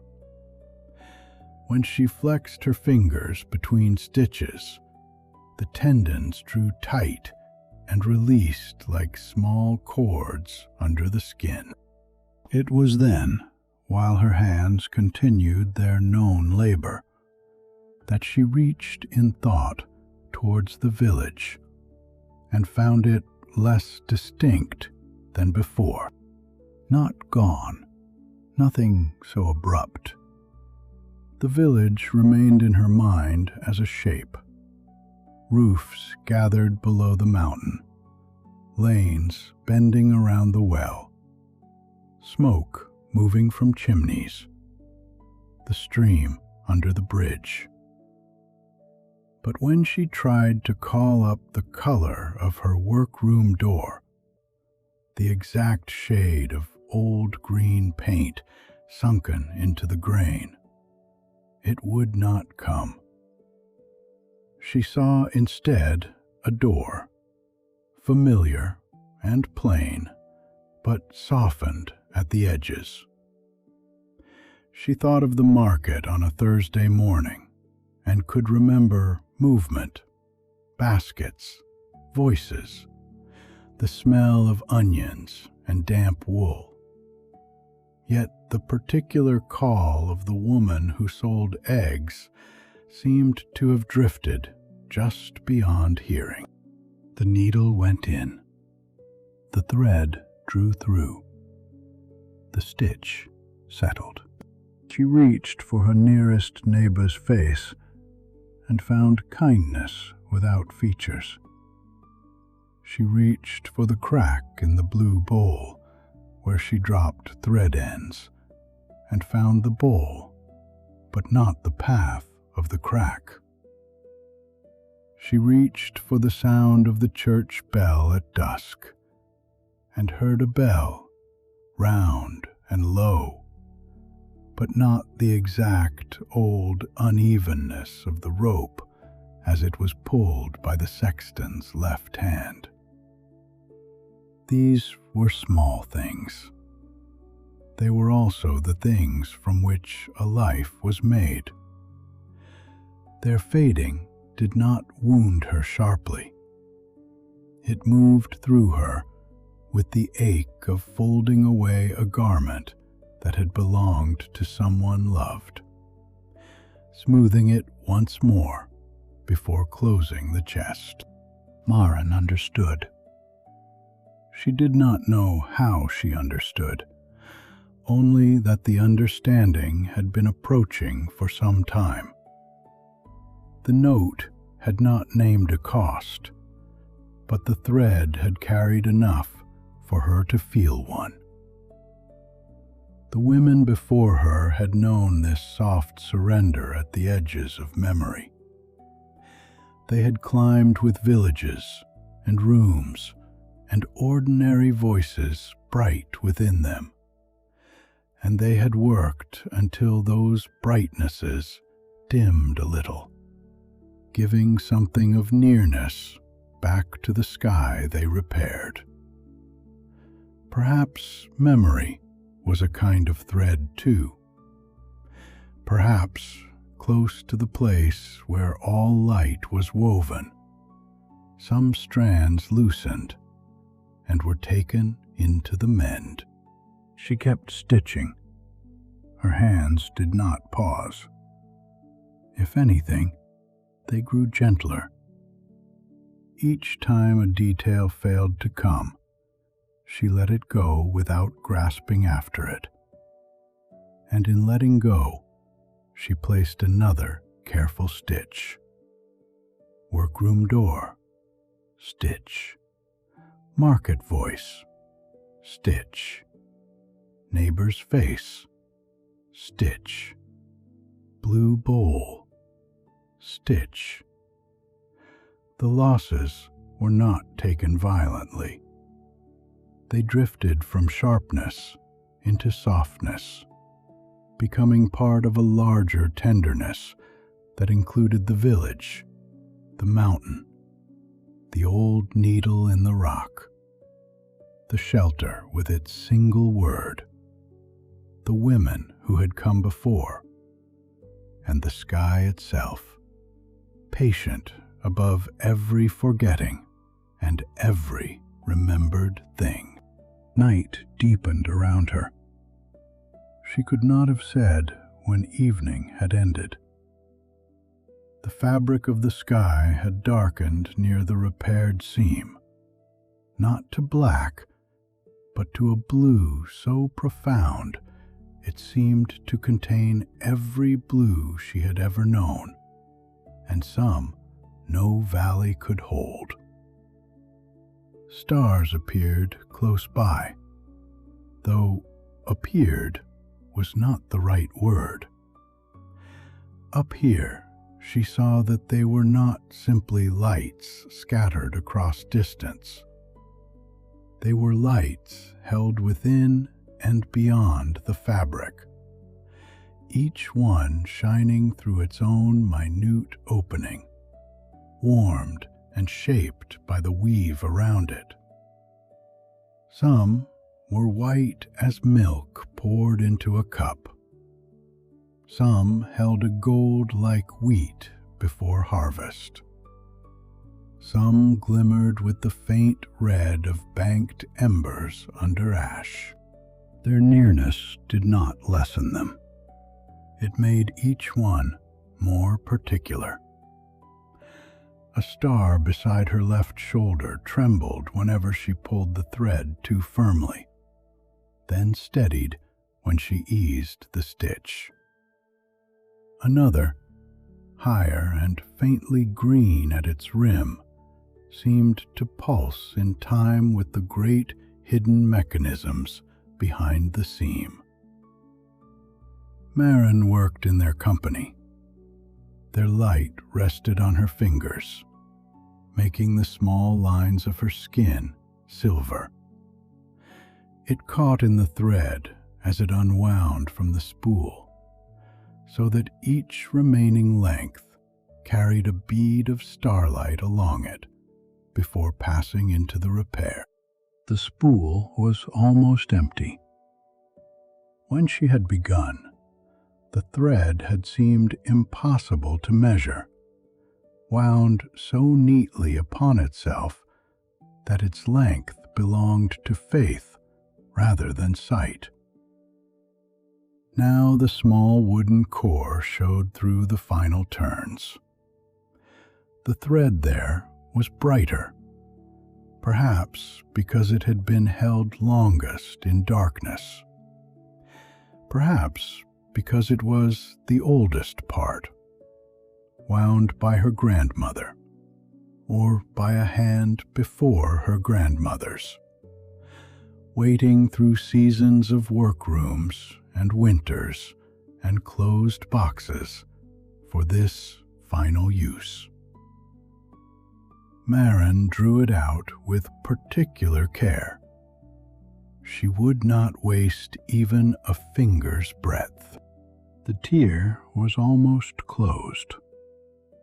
Where the opening had once shown the vast inner structure of the sky, only a narrow darkness remained, finer than the space between two shutters not quite latched.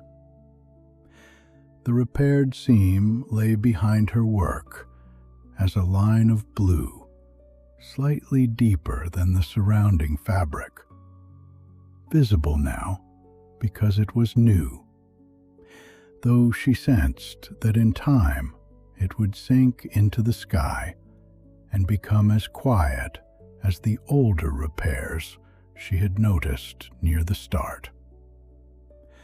The edges no longer gaped. They rested together, held by the repeated faith of thread passing over and under, until separation had remembered how to be closeness. Her hands were tired in the way only well-used hands can be tired. Not injured, not clumsy, but filled to the brim with their own labor. Each finger felt present. Each joint had its own quiet pulse.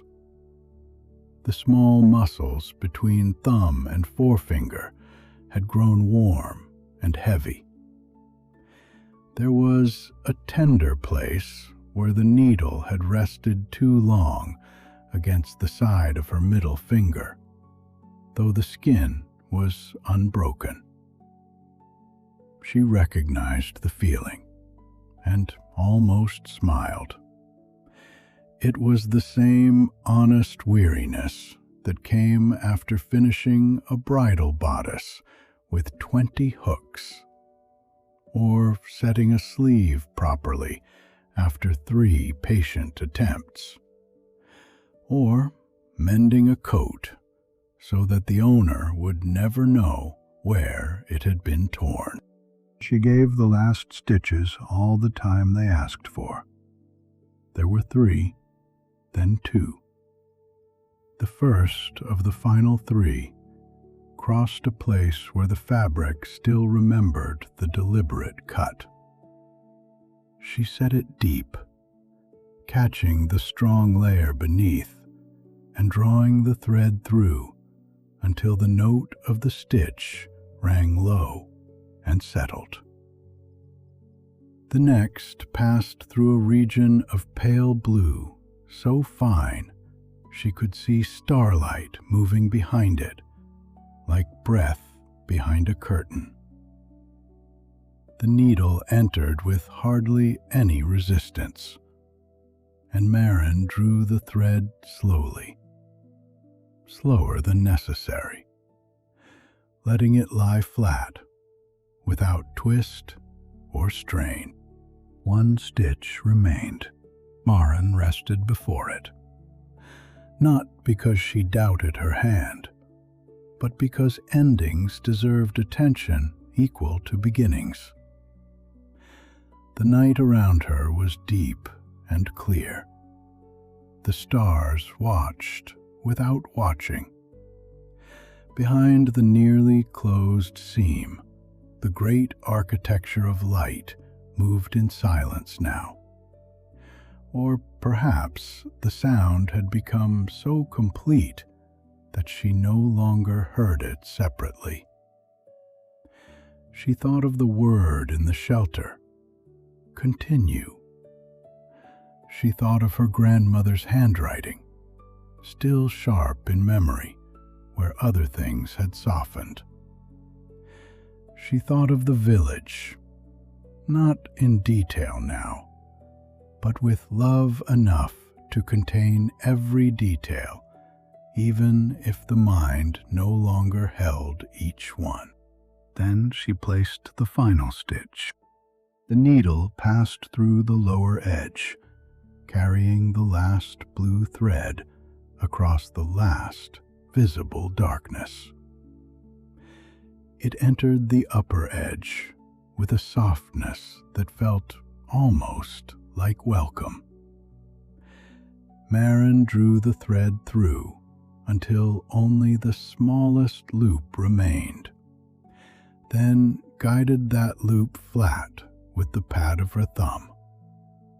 The tear closed. There was no flash, no clap of sound, no sudden wind. The sky simply became whole under her hands. The seam held, faint and deep and beautiful, and the last note of the last stitch moved outward through the fabric, quiet as a bell heard in sleep. For a while after the final stitch, Maren did nothing at all. Her hands remained lifted before the place where the tear had been, palms turned slightly towards the sky, fingers curved as though still holding the work between them. The seam lay beneath her touch, whole and quiet. If she had not known exactly where the wound had opened, she might not have found it. The blue had drawn itself over the repair with a patience deeper than cloth, layer meeting layer, light settling through light, until the mended place belonged once more to the larger fabric. There was no sign from below, no mark a shepherd or child or old woman at a window would notice. The sky was simply sky again. The needle rested in her right hand. It had changed. Not in shape, for it was still long and fine and pale, with its strange metal bone brightness, but in presence. All through the work, it had leaned towards the tear with purpose, warming and cooling according to the needs of the fabric. Now it was entirely still. Its warmth was fading slowly, not into coldness, but into rest. Maren turned it once between finger and thumb. The point caught a star and held it for a breath. The eye, empty of thread, looked smaller than before. She looked along the edge of the mountain, a little below the repaired place, where the final stone of the ridge gave way to a narrow crease. She found a crevice no wider than the blade of her small knife. It was dark, clean, and angled upwards towards the sky. Maren knelt carefully. Her legs were stiff from standing so long, and the movement lowered her into an ordinary ache that seemed almost welcome. With both hands, she set the needle into the crevice. It did not slide in loosely. The rock received it with a slight, exact resistance. She pressed until half its length was held fast, and the point faced outward, catching the first suggestion of coming dawn. Then she let go. The needle held. It did not tremble, though a high wind moved somewhere above the repaired fabric. It became at once both less hers and more meaningful than anything kept could have been. Far below on the path, another needle waited in its turn of stone, darkened by years and weather. Others, perhaps, lay higher or lower than she had noticed. Markers in a quiet line, each one left by a woman who had come to the same edge and had turned back when her work was done. Marin's needle joined them now. It did not announce itself. It did not need to. It was a small, bright truth in the mountain, set there for a hand that might come long after hers. She stood again and looked once more at the sky.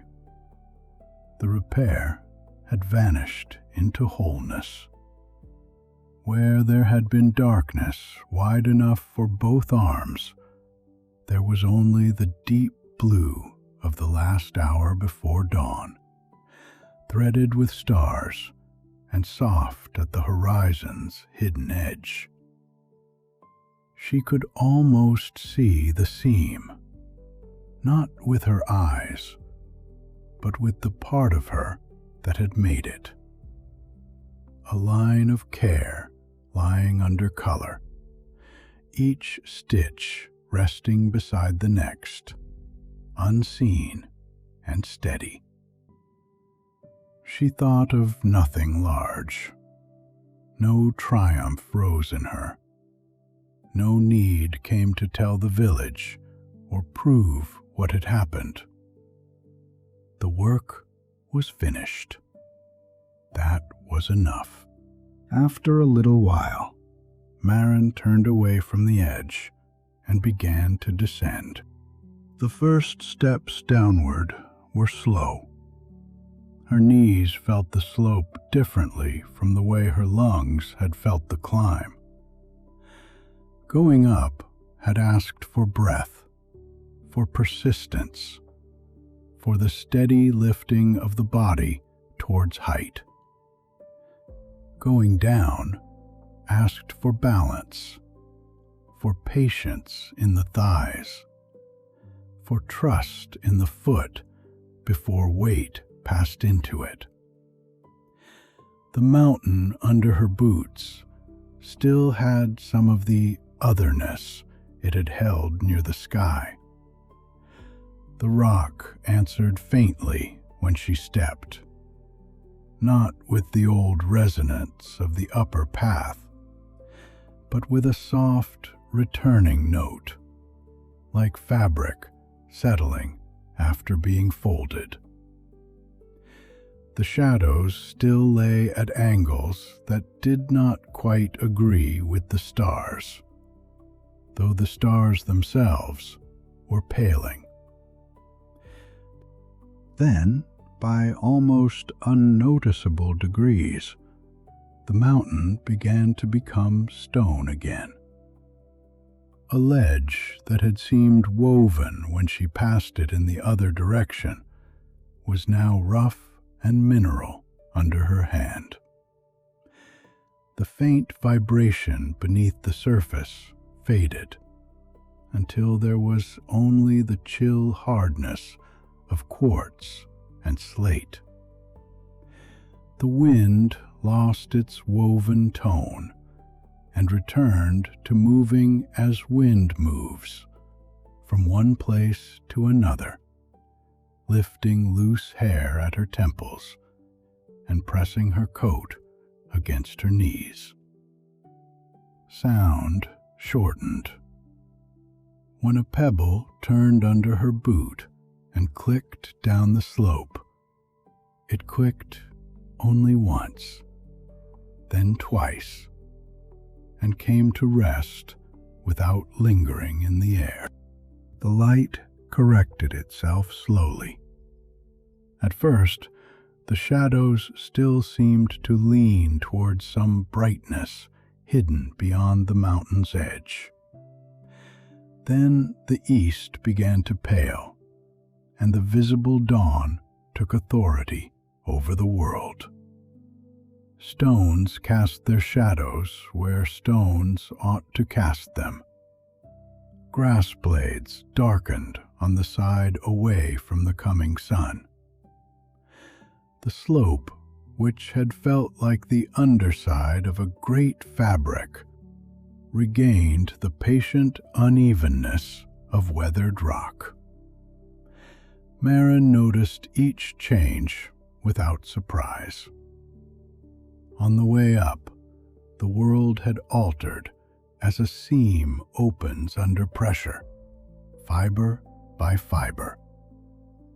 Now it was closing around her in the same way, restoring its familiar weave. She passed the shelter when the first true line of sunlight had reached the higher ridge behind her. Its doorway was a dark, calm shape in the rock shelf, turned away from the wind as before. Maren did not go inside.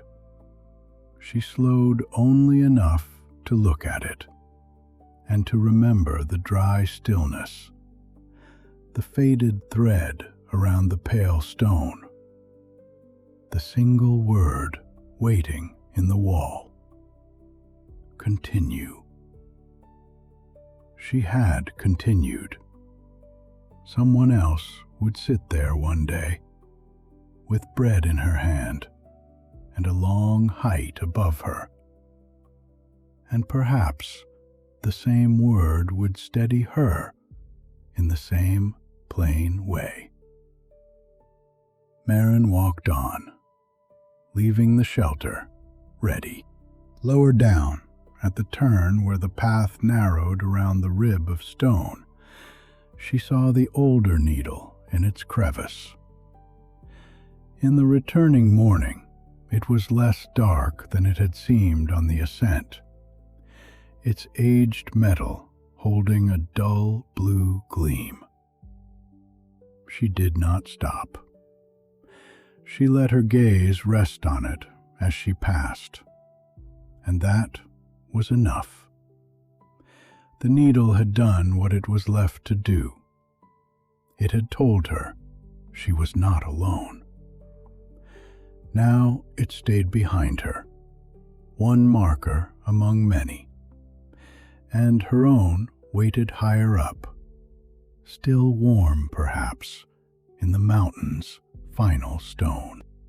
The descent grew easier to understand as the path grew clearer. Grass returned to its edges. The small dark pellets of goats appeared between stones.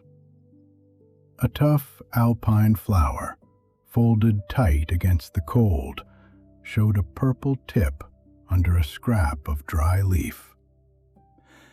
Maren smiled at it without meaning to. It seemed almost astonishing that something could be so small and so entirely itself. Her legs were tired now, more than she had realized while working. Each downward step sent a dull warmth through her calves. Yet the tiredness belonged to homeward movement. It had weight and direction. It told her she was returning to floors, benches, doorways, the height of ordinary rooms. At the lower edge of the upper slopes, the pines came back into view, black at first, then green as the light strengthened. Beyond them, the valley opened by degrees. Roofs appeared between folds of land, then vanished, then appeared again. For a moment, Maren saw only a small, pale shape below, and knew it was the village, because it had to be. Then, as the path turned, the place gathered detail. The church tower rose where it always had. The mill stream flashed briefly beyond the bridge. The bakery roof, broader than the houses beside it, held a faint wash of smoke at one chimney. The world below was waking into a day it did not know had been held together through the night. With the village's shape came the first returning detail. The color of her workroom door arrived as though someone had lifted a cloth from it. Not simply green, but a weathered, blue-leaning green, darker where rain had sunk into the grain near the lower panels, paler along the edge, rubbed by her hand each time she opened it. Marin saw the iron latch with its bright spot where fingers had polished it, the small split near the hinge that had never widened, the way the paint gathered thickly in the corner molding. The memory settled back into place quietly, asking for no notice beyond recognition. A few bends lower, the market came back. Thursday morning, beneath a low sky, baskets set on damp boards, cabbages beaded with water, the onion smell sharp and earthy, woolen shawls steaming faintly indoors after rain, and the egg seller's call, which had drifted beyond reach while Marin worked, returned with its familiar upward tilt on the last word, half invitation and half complaint. Marin heard it so clearly that she almost turned towards the sound, though the market square below was only beginning to wake, and it was not market day at all. Then came her nearest neighbor's face. Not a general kindness now, but the whole arrangement of it. The fine lines at the corners of the eyes, the small scar near the chin from a childhood fall, the way one eyebrow lifted before a question was spoken. Marin received it with a tenderness so quiet it was almost indistinguishable from breath. The crack in the blue bowl returned too, beginning near the rim, wandering down in a line like a river on a map, stopping before it reached the base. The church bell returned with its old unevenness, the rope's slight hesitation on the second pull, the bell's low note leaning a little to one side. Nothing rushed back. Each thing arrived in its own time, found its place, and rested there. Marin did not try to gather them faster. She let the village rebuild itself within her as the village itself became clearer below. Wall, roof, lane, well, smoke, bridge. The cost of the work had not vanished. Perhaps some part of it remained, as every true labor leaves a change in the person who has done it. But the ordinary world returned to her, particular and beloved, and she walked down into it with gratitude too simple to need words. At the foot of the mountain, where the old goat path left the scrub and met the lane behind the leaning barn, Marin stopped. The dawn had fully arrived. The sky above the ridge was pale and seamless, washed with the first gold of morning. No line marked it. No shadow crossed it where no shadow ought to be. Behind her, the mountain stood as it had always stood, gray and pine dark, its upper edge clear against the light. Before her, The village lay close enough for sound to reach her again. A cock crowed. A shutter opened with a wooden knock. Somewhere, a bucket rang against stone. She stood there for one long breath. Mountain behind, village before, sky above, and felt the world held in its familiar order. Then she walked home. The village received her without ceremony, which was exactly as it should have done. The baker had opened the upper half of his shutters and was leaning out to knock flour from a cloth into the yard, sending a soft, pale dust into the morning. A cart stood near the well, its horse stamping once and lowering its head towards a bucket. Across a low wall, two neighbors exchanged a few words about the sharpness of the night and whether the thaw would hold. Their voices moved easily through the air. Someone laughed under her breath. Somewhere behind a door, a child protested being woken. No one asked Maren where she had been. A man carrying a bundle of kindling nodded to her, as he might have nodded on any morning. The cooper's daughter hurried past with her shawl crooked at one shoulder, still half asleep, and then slowed when she saw the wrapped cloak waiting on Maren's bench by the door. A hen scratched at the damp edge of the lane. Smoke rose from the bakery chimney, no longer straight, but loosened by a light wind.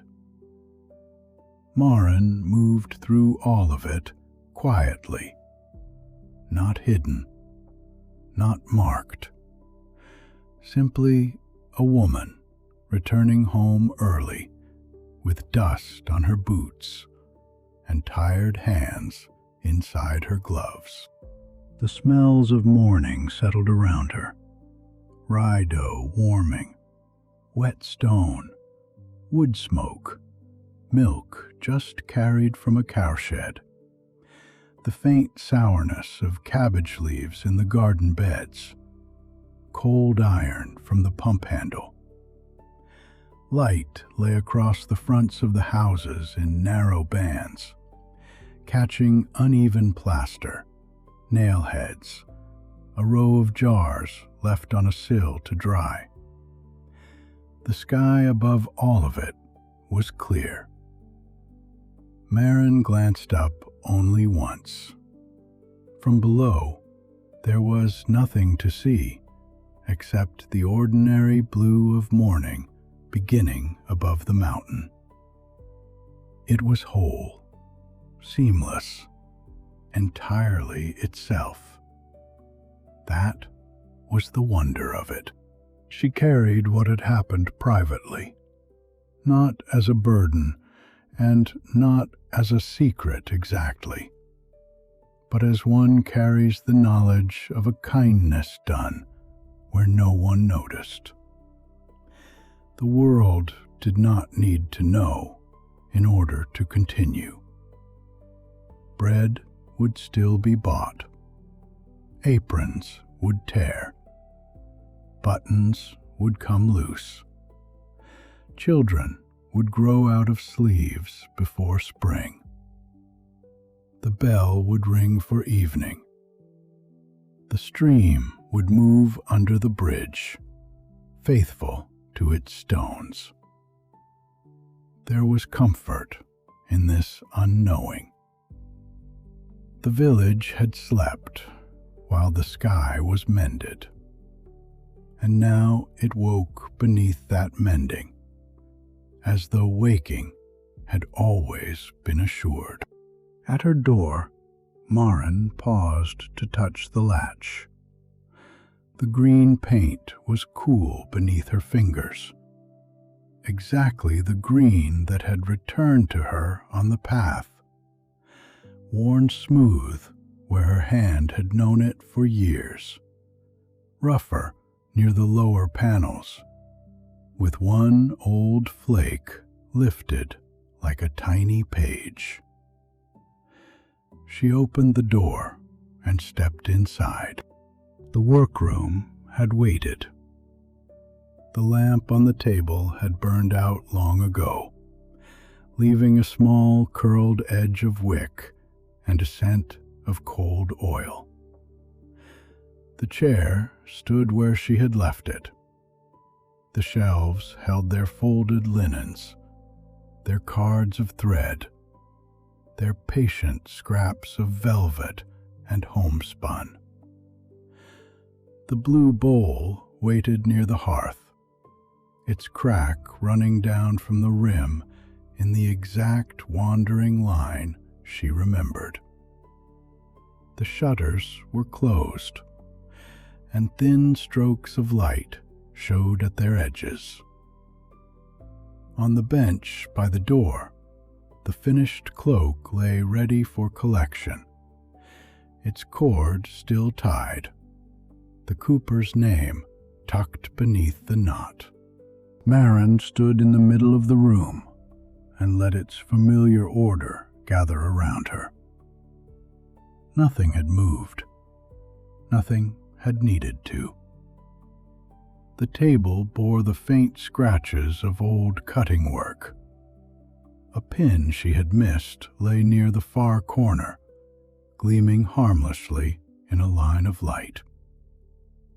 The beeswax cake sat beside the scissors, giving off its quiet honey scent. Here was the scale of her days. Cloth measured by the yard, thread by the arm's length, time by the bell and the kettle and the changing light at the window. After the height of the mountain and the vast workings behind the sky, the smallness of the room did not diminish it. It made it dear. She crossed to the window and lifted the bar from the shutters. They opened with their ordinary wooden sigh. Morning entered at once, pale and clean, laying itself across the table, the floorboards, the folded cloak, her hands. Beyond the upper roofs of the village, the mountain rose in its familiar place. Above it stretched the sky, washed clear by dawn, without mark or seam visible to any waking eye. Maren looked at it for a long time. She did not search anxiously. She knew where the stitching lay. She knew it held. Then she removed her coat.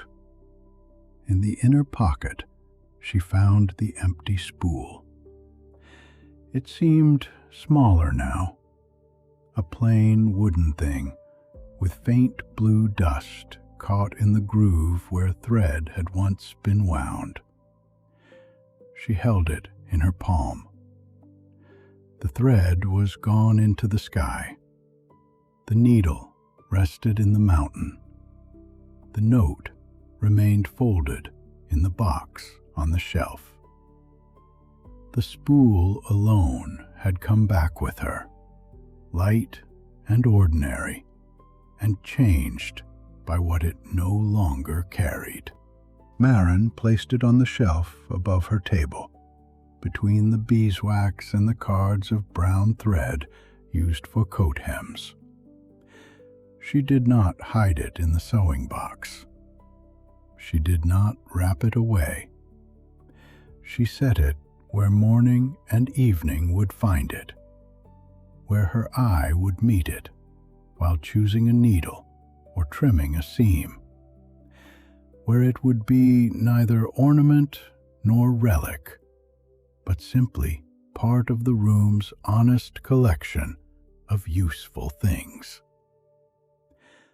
The empty groove caught the light once, softly, then became wood again.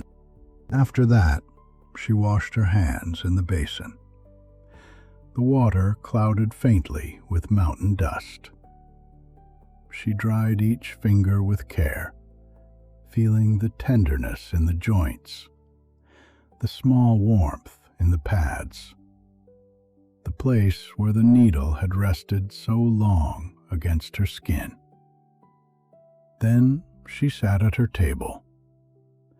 For a moment she remained still, listening to the village through the open window. Cartwheels, the bakery door, a woman calling across the lane, the first uneven practice note of the church bell being tested for the day. The sounds entered the room one by one and took their places. The work waiting for her was ordinary work. A sleeve to shorten, a torn apron to patch, the cooper's wife's cloak to set aside for collection. Marin chose the apron first, because the tear in it was small and clean, and would take little time if done properly. She threaded an ordinary needle with ordinary brown thread. It caught once at the eye, as thread often did, and she moistened the end, narrowed it between her fingers, and tried again. The thread passed through. She smiled faintly, bent over the cloth, and began. Outside, the day widened. Light moved down the mountain, found the pines, touched the upper roofs, and settled into the lanes. People came and went with baskets, tools, folded cloth, the many small purposes by which a village continues. Marin worked as she always had, though not quite as she always had. Her stitches were still neat, her hands were still patient. She still paused to test a seam before cutting thread. Yet under each familiar movement lay the knowledge of another seam, hidden in the blue above the ridge, holding its place among stars and weather. She never spoke of the climb. There was no reason to. If anyone noticed, in the days that followed, that she sometimes looked at the mountain for a little longer than before, or that she kept an empty spool above her table, they made nothing of it. People keep old things for many reasons. A spool is only a spool until it is needed to be more. In the evenings, when the church bell moved through the village and smoke rose from the chimneys, Marin closed her shutters as she had always done. But sometimes she stood a moment first, looking towards the ridge where the sky gathered its deepest color. On most nights there was nothing to see. Clouds crossed, mist rose from the valley. The moon thinned and filled and thinned again. The sky did what skies do, offering rain, frost, wind, clear mornings, sudden gold at sunset. But on the clearest nights, when the air above the mountain was still, and the stars shone as if each had been newly washed, Marin could see it. Not a wound, not a scar. The finest possible line of stitching lay across the blue, visible only because she knew how to look. Each stitch no wider than a thought, each one placed by her own tired hands, and by all the hands before hers. Then she would return to her table. The window would remain open if the night was mild, and the small sounds of the village would rise gently into the room. Water under the bridge, a late step on stone, the rustle of leaves beside the wall, a door closing with care. The empty spool rested on the shelf above her, plain in daylight, dark in lamplight. Maren bent over her work, drawing thread through cloth, making small repairs in the ordinary world beneath the repaired sky. Above the mountain, the seam held quietly. In the workroom, the needle passed in and out, until the evening settled, and the room, the village, the mountain, and the whole mended sky rested together in stillness.